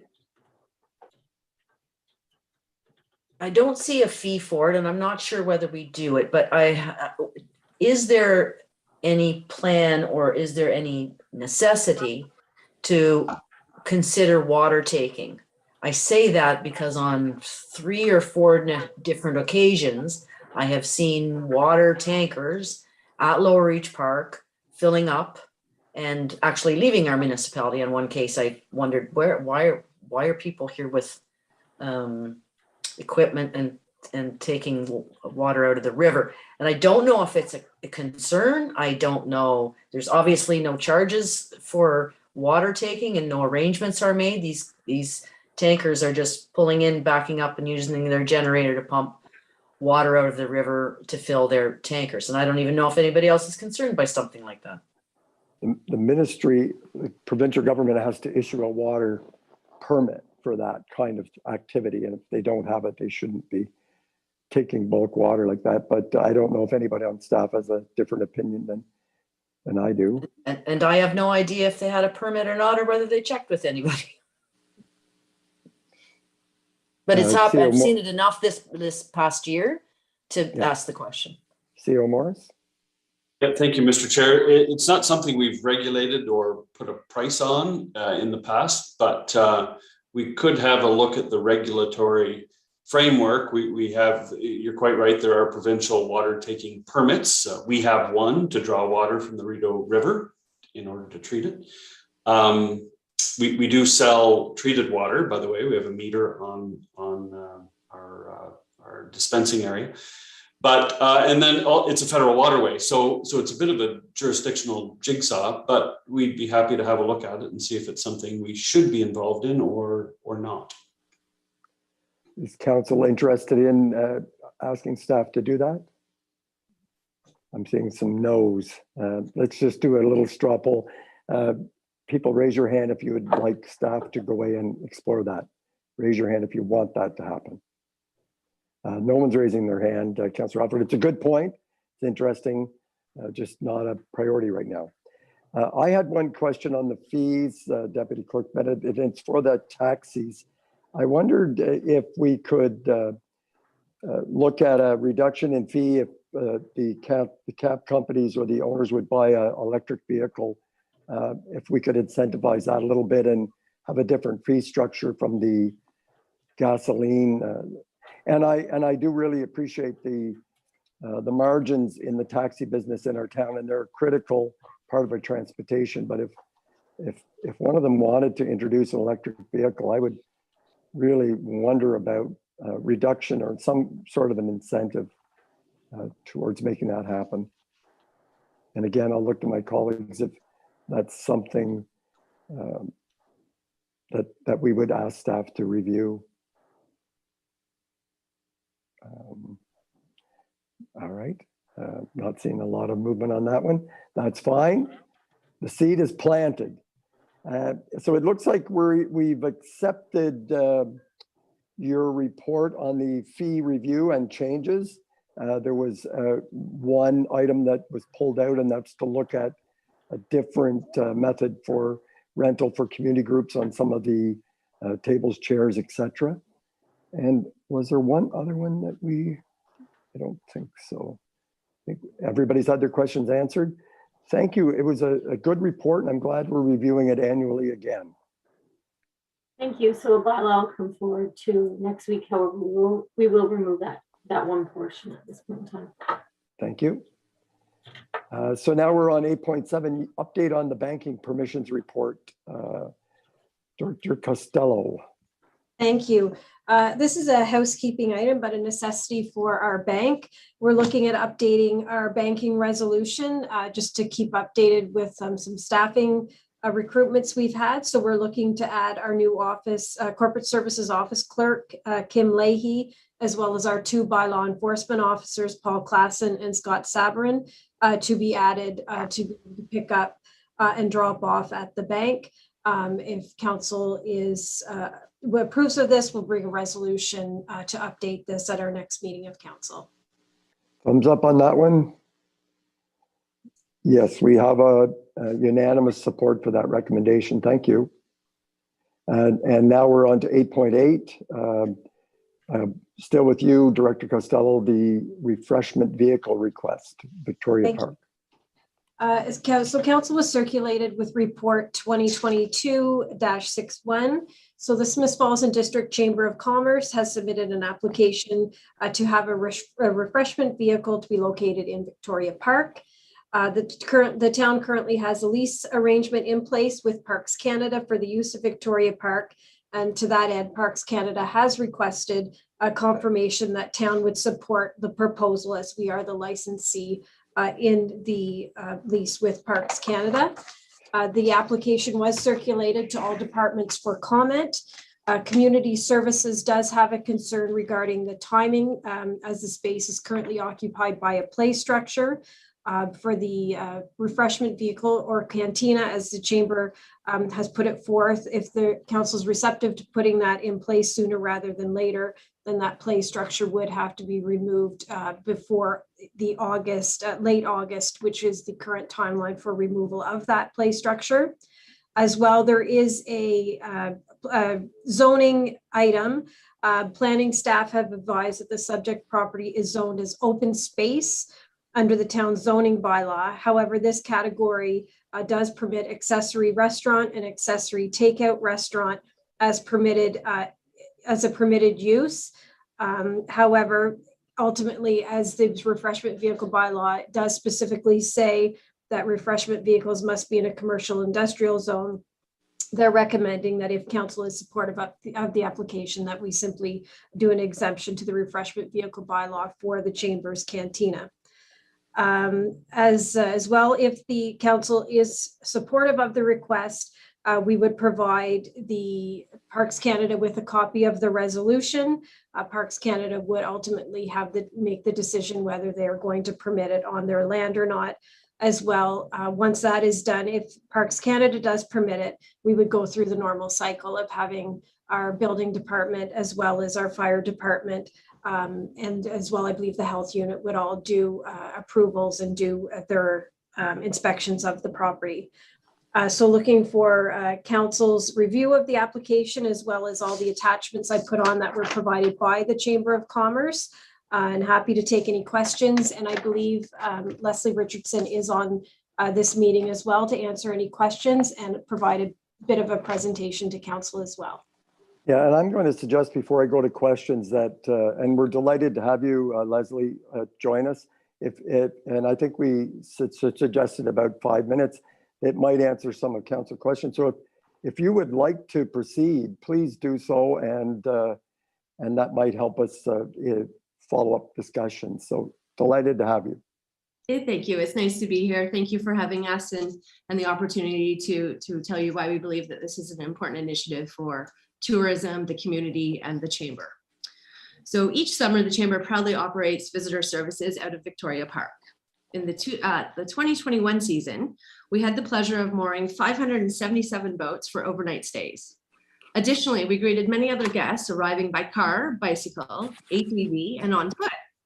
We were able to distribute over 500 visitor guides to these guests while encouraging them to explore locally and visit the newly revitalized downtown. Our staff are ambassadors for the town, directing our tourists to local shops and restaurants and promoting local events, ensuring our visitors go through the front doors of our local businesses. The Chamber has experienced a revenue loss of 77%. I have been tasked with finding a new revenue stream that will align with our mandates, which include community engagement and tourism, and driving economic prosperity. With the removal and the relocation of the existing play structure in Victoria Park, the Chamber is here this evening to seek approval for a cantina. The Chamber's cantina is a self-contained, portable, and eco-friendly unit that will have a unique Mexican food offering. Our cantina and patio will foster tourism and animate this space by allowing both our community and our tourists to gather for food and entertainment. Creating a memorable first impression will result in increased return visits and encourage longer stays instead of simply having our guests pass through. In 2012, the Kinsman Community Cultural Pavilion was opened in Laura Reach Park, adding much needed vibrancy to that space. We can look to that project to see how animating our parks creates community engagement and adds value to our town. Our cantina will also bring new life to Victoria Park, and as a nonprofit organization, the revenue we generate from this will be put directly back into the community. Our ability to collaborate now as we move forward post-pandemic is more important than ever before. In alignment with the 2019 to 2022 strategic plan for the town of Smith Falls, our cantina initiative achieves several goals set out by this council. Firstly, under quality of life, the goal is to invest in quality of life features, including activities to attract and retain people. The first initiative is to implement at least one tangible improvement to each neighborhood park. Our cantina can accomplish this by animating an unused space and providing additional dining options where there are currently none available. Secondly, under waterfront development and placemaking, the goal is to enhance the waterfront experience for our residents and visitors by developing places that attract people. I believe this initiative does just that. Finally, under tourism, the goal is to attract visitors and expand the local economy. One initiative identified by council was to create a central hub for all of the trails that come through town. With Victoria Park being located on the Rideau Trail and the Great Trail, and its close proximity to the Cataract Way and the OVRT trails, Victoria Park is a natural destination for this hub. In 2021, we were pleased to have the Victoria Park Visitor Center officially registered as an attraction and accommodation with Ontario by bike. Our cantina would create a memorable destination on this path for hikers and bikers to stop and stay. With washrooms, showers, and tourism information already readily available, the addition of a food offering in the park is the last missing piece to making Smith Falls a complete destination. If it's okay, I'm going to share my screen with you. I think I know how to do this. If you can keep it under 5 minutes. I'm going to be about 1 more second if you don't. All right, great. Okay, so the Chamber's cantina is self-contained, portable, eco-friendly. The front-facing design would be black with wooden details to complement the natural patio and surroundings. Green technologies are continually advancing, and we're able to use solar to power a large portion of our load, reducing our emissions and making this a suitable venture for a park setting. The rear view of the cantina will be wrapped in our tourism map to make our local attractions highly visible. And the patio itself will have natural elements and be designed to complement the natural setting of the park and the canal. Our menu will have vegan, vegetarian options that are locally sourced and served in eco-friendly plastic-free containers. And with this play structure being removed, the proximity of that pad to the visitor center allows for easy access to washrooms, and it will create much needed placemaking, reduce crime, and foster tourism. Our current center is being used at its highest value. The main entrance is used to welcome visitors, and the back portion of the building is used for washrooms, shower, and laundry facilities. There's no additional room in the current center for a food offering, and this cantina would allow us to accomplish this without a permanent structure. So in closing, I'd like to thank you for your time, and I'm here to answer any questions. That's great. Thank you so much, Leslie.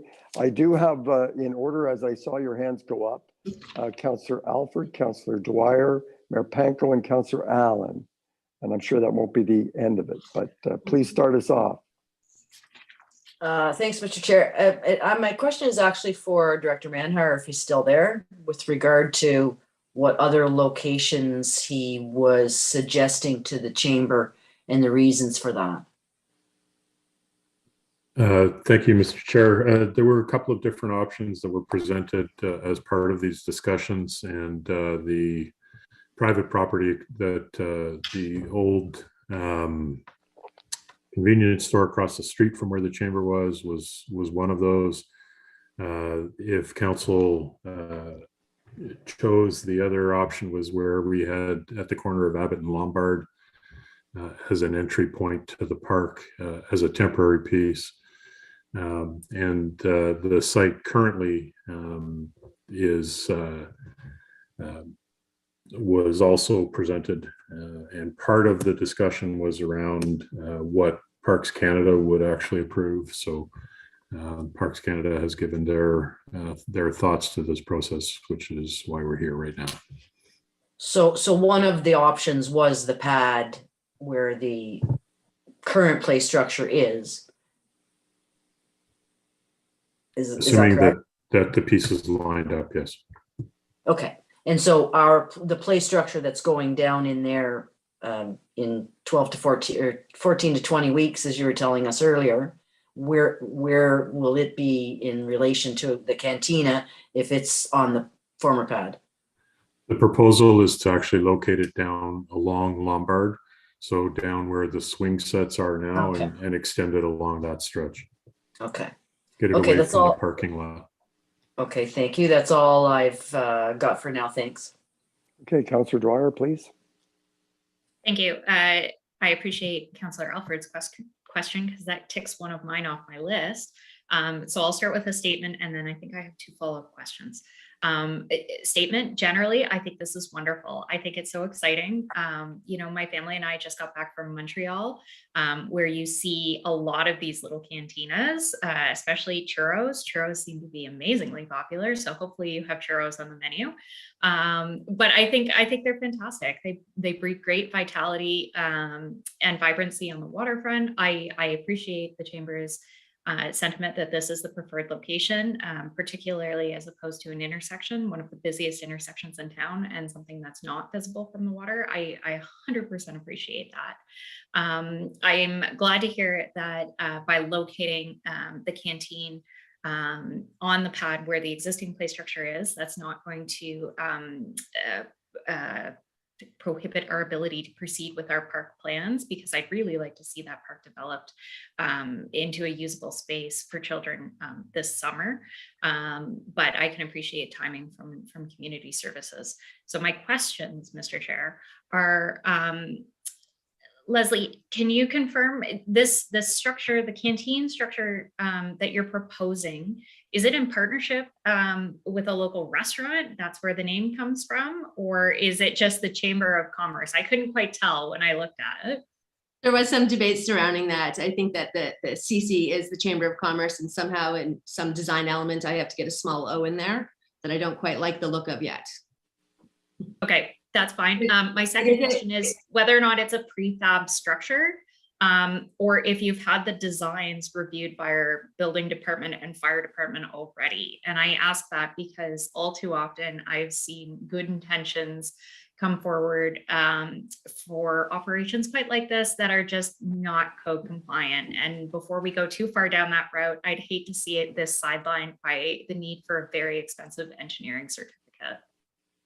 Well, the stage we're at right now is first seeing what council's opinion is and position, Parks Canada, and then from there we have to secure a loan to finance it, which seems to be we're in those steps. It's a local company actually from Lombardy that has sold and sent their business to a company in Kingston. So we haven't built anything yet. So certainly those specs are available to go to fire and building first, so that we're doing it the right way, following the right steps, and not investing our money prior to knowing that what we want to do will work. Thank you. Mayor Panko.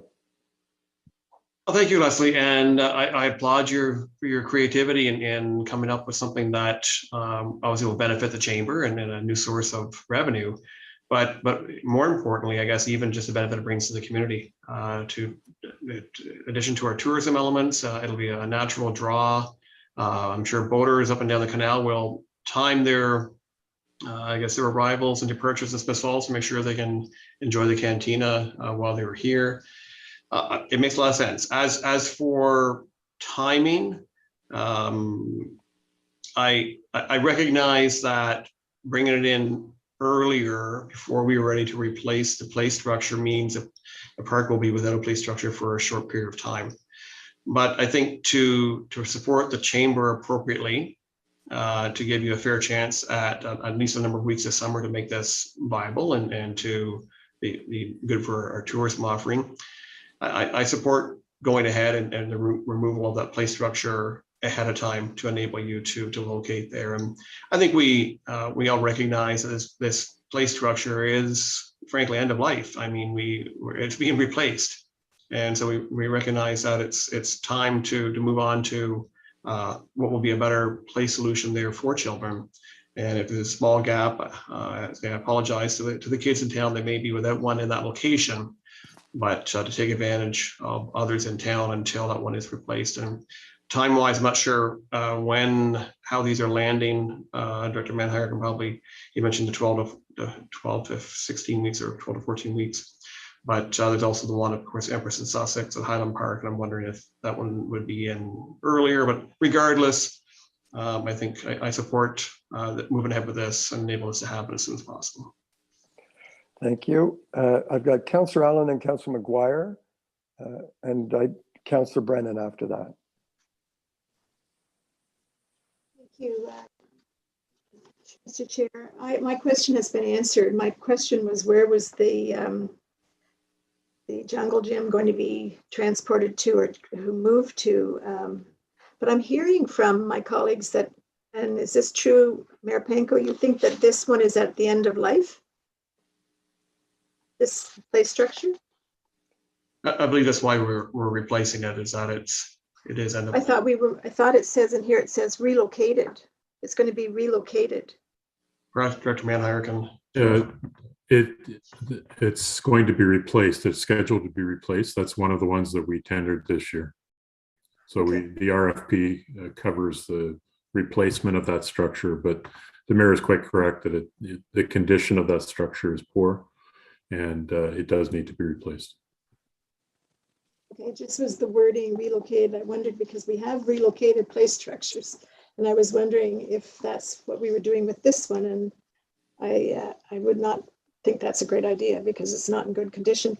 But I do like this idea and look forward to it being there. That park is not near any really place that you can have. You have to take a picnic if you go there. So I love this idea. I think it will be really well used, and it will really help to animate that lovely park. Thanks, Councillor Allen. Councillor McGuire. Thanks, Mr. Chair. Thanks, Leslie, and thanks, Art. Yeah, I support this play structure coming down as soon as possible. I can remember playing on it 20 years ago. Since then, the plastic pieces have rotted off. It's got plywood on it. I was down there last night for a walk, and I'm embarrassed that it's been up as long as it has. It should have come down years ago. So I fully support that. My only concern with the location is usually underneath those play structures, it's engineered to absorb trips and falls, and the gravel is very loose. And I'm wondering if that's going to make for an accessible surface, and if any of that's being rehabilitated as part of the removal. So I guess that would be to Leslie.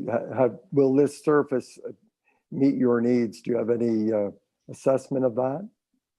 I believe it would. We're looking to, the cantina itself is portable, so it can move quite easily. And the picnic tables, the benches, the rain barrels, I think that they would be fine on these structures. I'm not sure if Director Manhire would have a comment on that. Mr. Chair, the surface will be fairly soft. So accessibility with a wheelchair or rolling device would be difficult, but we can certainly work with the chamber to see what we can do about remediating it to make it a little bit more serviceable. A follow-up, Councillor McGuire? Yeah, just my preference would be, since we're removing this play structure as a town asset, that we rehabilitate the whole site so it's good for whatever the next use is. So if the ground isn't going to be suitable, then we take out whatever's there and put in whatever needs to go in. And by we, you mean the town? Yes. Okay, thank you. And are you in support of the cantina going there if all of those things can be taken care of? Yeah, I could get into my disappointment in the berms and what Parks Canada's done with the site, but but after that, this is the next best option. Have a nacho and get over it, I guess. Councillor Brennan was next, and then back to Councillor Alford. Thank you. Yeah, congratulations. I mean, Leslie, I'm a council rep on the chamber, and we talked about this last Saturday and had a look at the slide deck. And really, what a great pivot.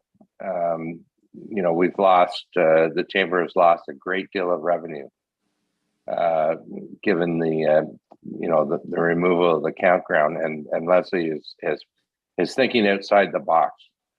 And someone said the other day, well, it's a chip truck. No, it's not. It's a cantina. And it's offering something that no one else can offer. And I want to also add that we all were shared these letters. There's letters of support from the boat and from the Pickle Pig, who operate across the river. And so it's a real great addition. And you want to talk about ground cover, that's fine. I mean, we can cross those T's when the time comes. But what we're looking for tonight is for, in principle, that my council colleagues and I support the idea. I think that it'll work, and it's going to give it'll be a mutual benefit to not only our businesses, the Chamber of Commerce, IE, and the town, and it'll bring more people down there. And I mean, congratulations! I'm so excited to see this happen. And you're right, the play structure there, I walk by there almost every day. It's boarded up, and it's not safe to use. It should come out sooner rather than later. And you know, to Councilor McGuire's point, the stuff on the ground, if it's too soft, that's an easy fix. And so I can't wait to see this happen this summer, as soon as possible. Okay, that's clear. Councillor Alford, back to you. And then we'll wrap up. Couple more things. So the pad, the size that it is now, would accommodate both the benches, the tables, and the cantina. We wouldn't be getting outside the. I'm assuming not, Leslie, that it's all going to be contained on this pad, or. That's correct. That gives us 1,296 square feet, which I think is the perfect size. Okay, and one which will be an unpopular question, but I believe we paid the chamber, the town pays the chamber for operating the visitor center. Is that correct? To date, no, that has never been the case. In fact, we pay you to Okay, use. maybe that was it. Yes. I knew somebody paid somebody. But in terms of, as we are the licensee, pay the license to Parks Canada, is there any thought by, and this is not really a question for you, Leslie, but for staff, is there any thought by council or staff whether we need to formalize some arrangement with the chamber? CEO Morris. Through the chair, yes, a great question. And what I can say is that our staff have been negotiating a new arrangement for 2022 with the chamber. And Ms. Richardson is quite right that we haven't paid in the past, but that request has been received by the chamber to pay them in 2022. So I would suggest we can envelop the use of this space into that operating agreement for the visitor center. Okay, thank you. Is that it, Councillor Alford? It is. So, okay, if I may jump in, I too am supportive of this. I had two questions. How long would it take to remove the existing play structure? And then I have a second question. I mean, it sounds like we have a unanimous support from council to put this thing here and to get going on it. I just wondered how long it would take to actually do it and to remove it. And then the problem goes over to the chamber to actually get it there and to get the cantina going. Mr. Chair, as part of the RFP process, we did specify that the winning bid would remove the existing structures and install the new ones. So it would be incumbent on the town to do that, but we could do that fairly quickly. Okay. And my second question is this is a one-year agreement, I'm assuming. Let's call it a trial to see how everything works.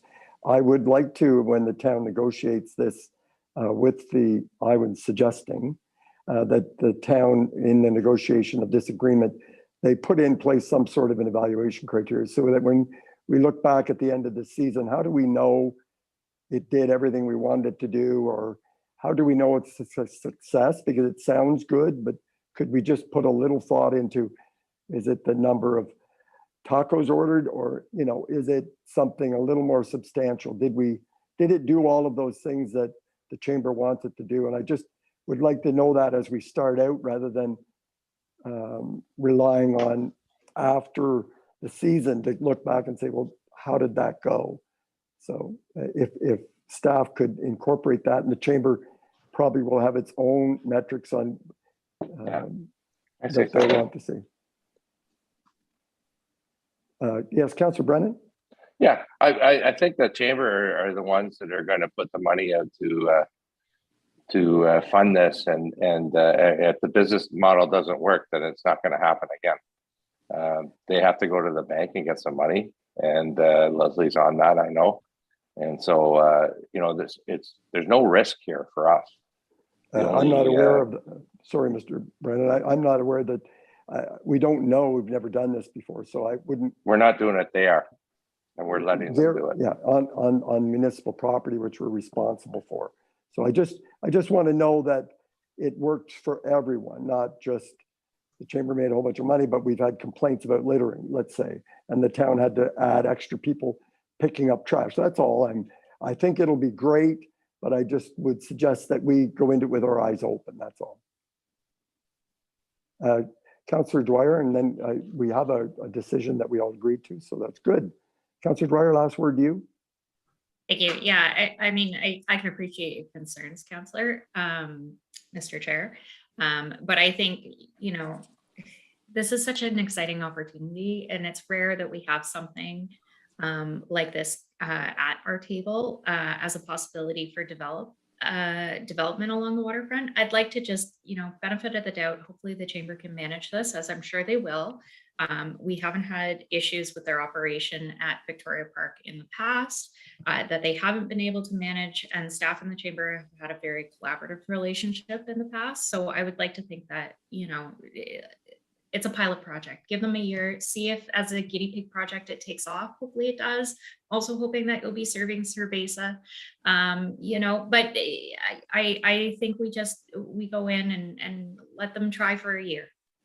Yeah, to be clear, I have, this is not a concern. It's going into an agreement with intelligence and eyes open. It's not, I don't have any concerns. We may want to replicate it. So what we can learn from this, both parties, is we may want to do more of it in the future. So it's not a concern about the idea. CEO Morris? Thank you, Mr. Chair. So I just want to provide clarity on the sequencing, assuming that council is supportive. So the next step, of course, is to go back to Parks Canada. As we know, they're the approval authority in this case.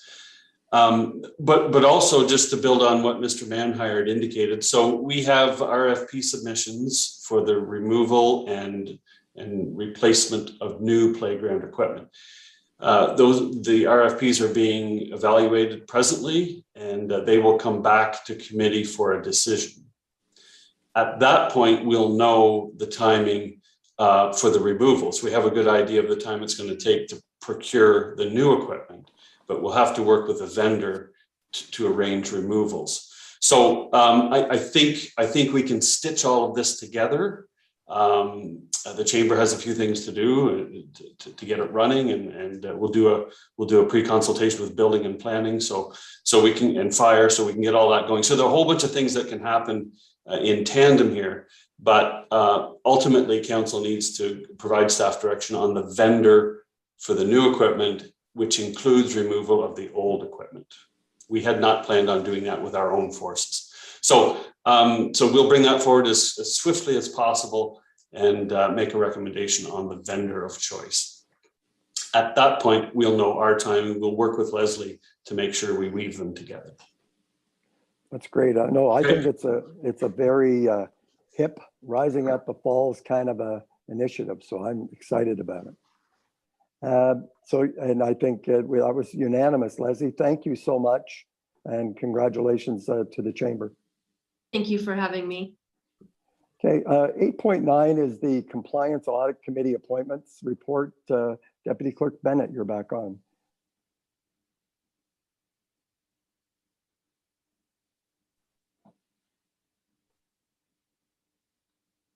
Sorry about this, I just lost my report. There we go.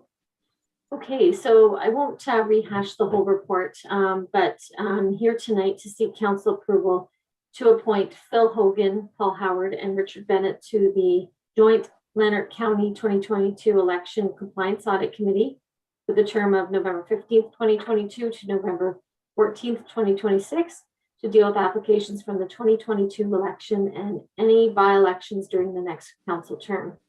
And so you'll recall quickly that you passed a bylaw a few weeks ago adopting the terms of reference for the Compliance Audit Committee. And we worked together with the Lanark County clerks to advertise for these positions, and now coming forward with 3 appointments. We're seeking council's permission to bring forward that bylaw to the next meeting of council. Any questions or concerns? Lots of thumbs up. So that's unanimous support from committee. Great, thank you. Thank you very much. And thank you to the people who stepped forward, all 3 of them. The last item that I have is 8.10, the Water Bylaw Amendment Report. Director McMunn, back to you. We started with you and we're ending with you. That's great. Yeah, thank you, Mr. Chair. I'll attempt to be brief here with this one, simply because it's somewhat administrative and there is a component here for a extra charge that we haven't seen before.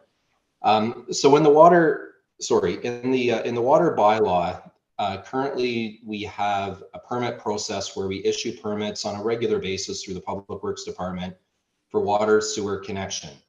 What that primarily means is, should somebody want to say service a lot within town, we'll call it an infill lot, and they wish to service that property, they have to tie into our sewer, they have to tie into our water to service the site. On top of that, there's the requirement for a water meter to be installed in the property. So historically, with the way that the bylaw is written right now, we collect a $300 quote unquote deposit, if you will. And a portion of that deposit is put in the revenue account in terms of an inspection for the water and sewer service that runs into the property, and then a fee for the water meter inspection.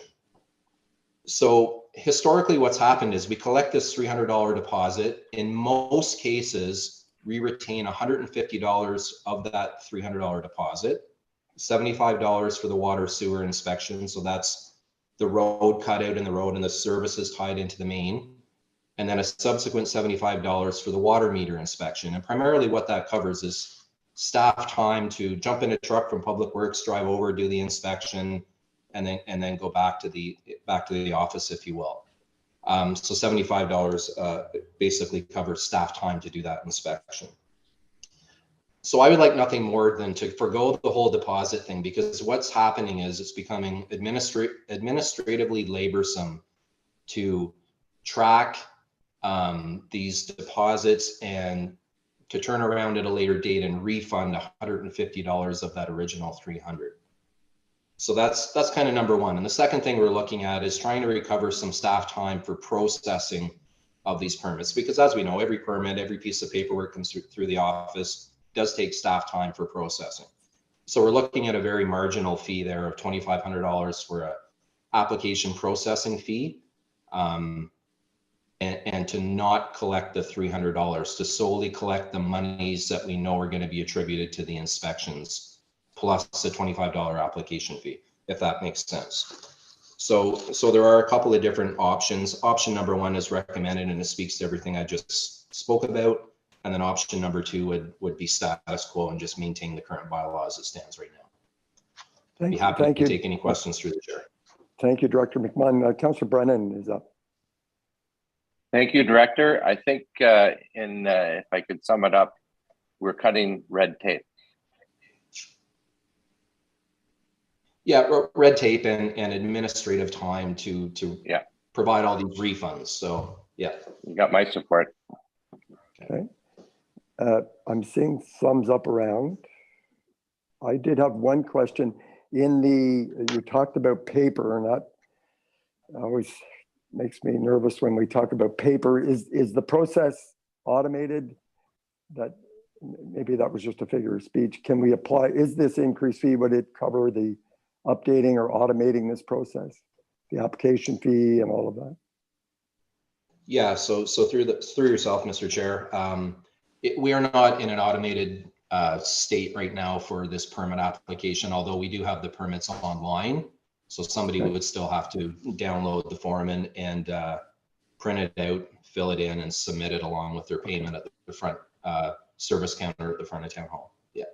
Okay, thank you. It looked like a unanimous nodding of heads and thumbs up in support of your recommendation. And I thank you for bringing those good ideas forward very much. So we're about to adjourn. I do want to say it'll be 6 months before I get the chair again. And we may be lame duck, so I may or may not have as much fun as we've had tonight. I want to thank each and every one of you for your intelligence and your patience. Your questions were wonderful. You were succinct.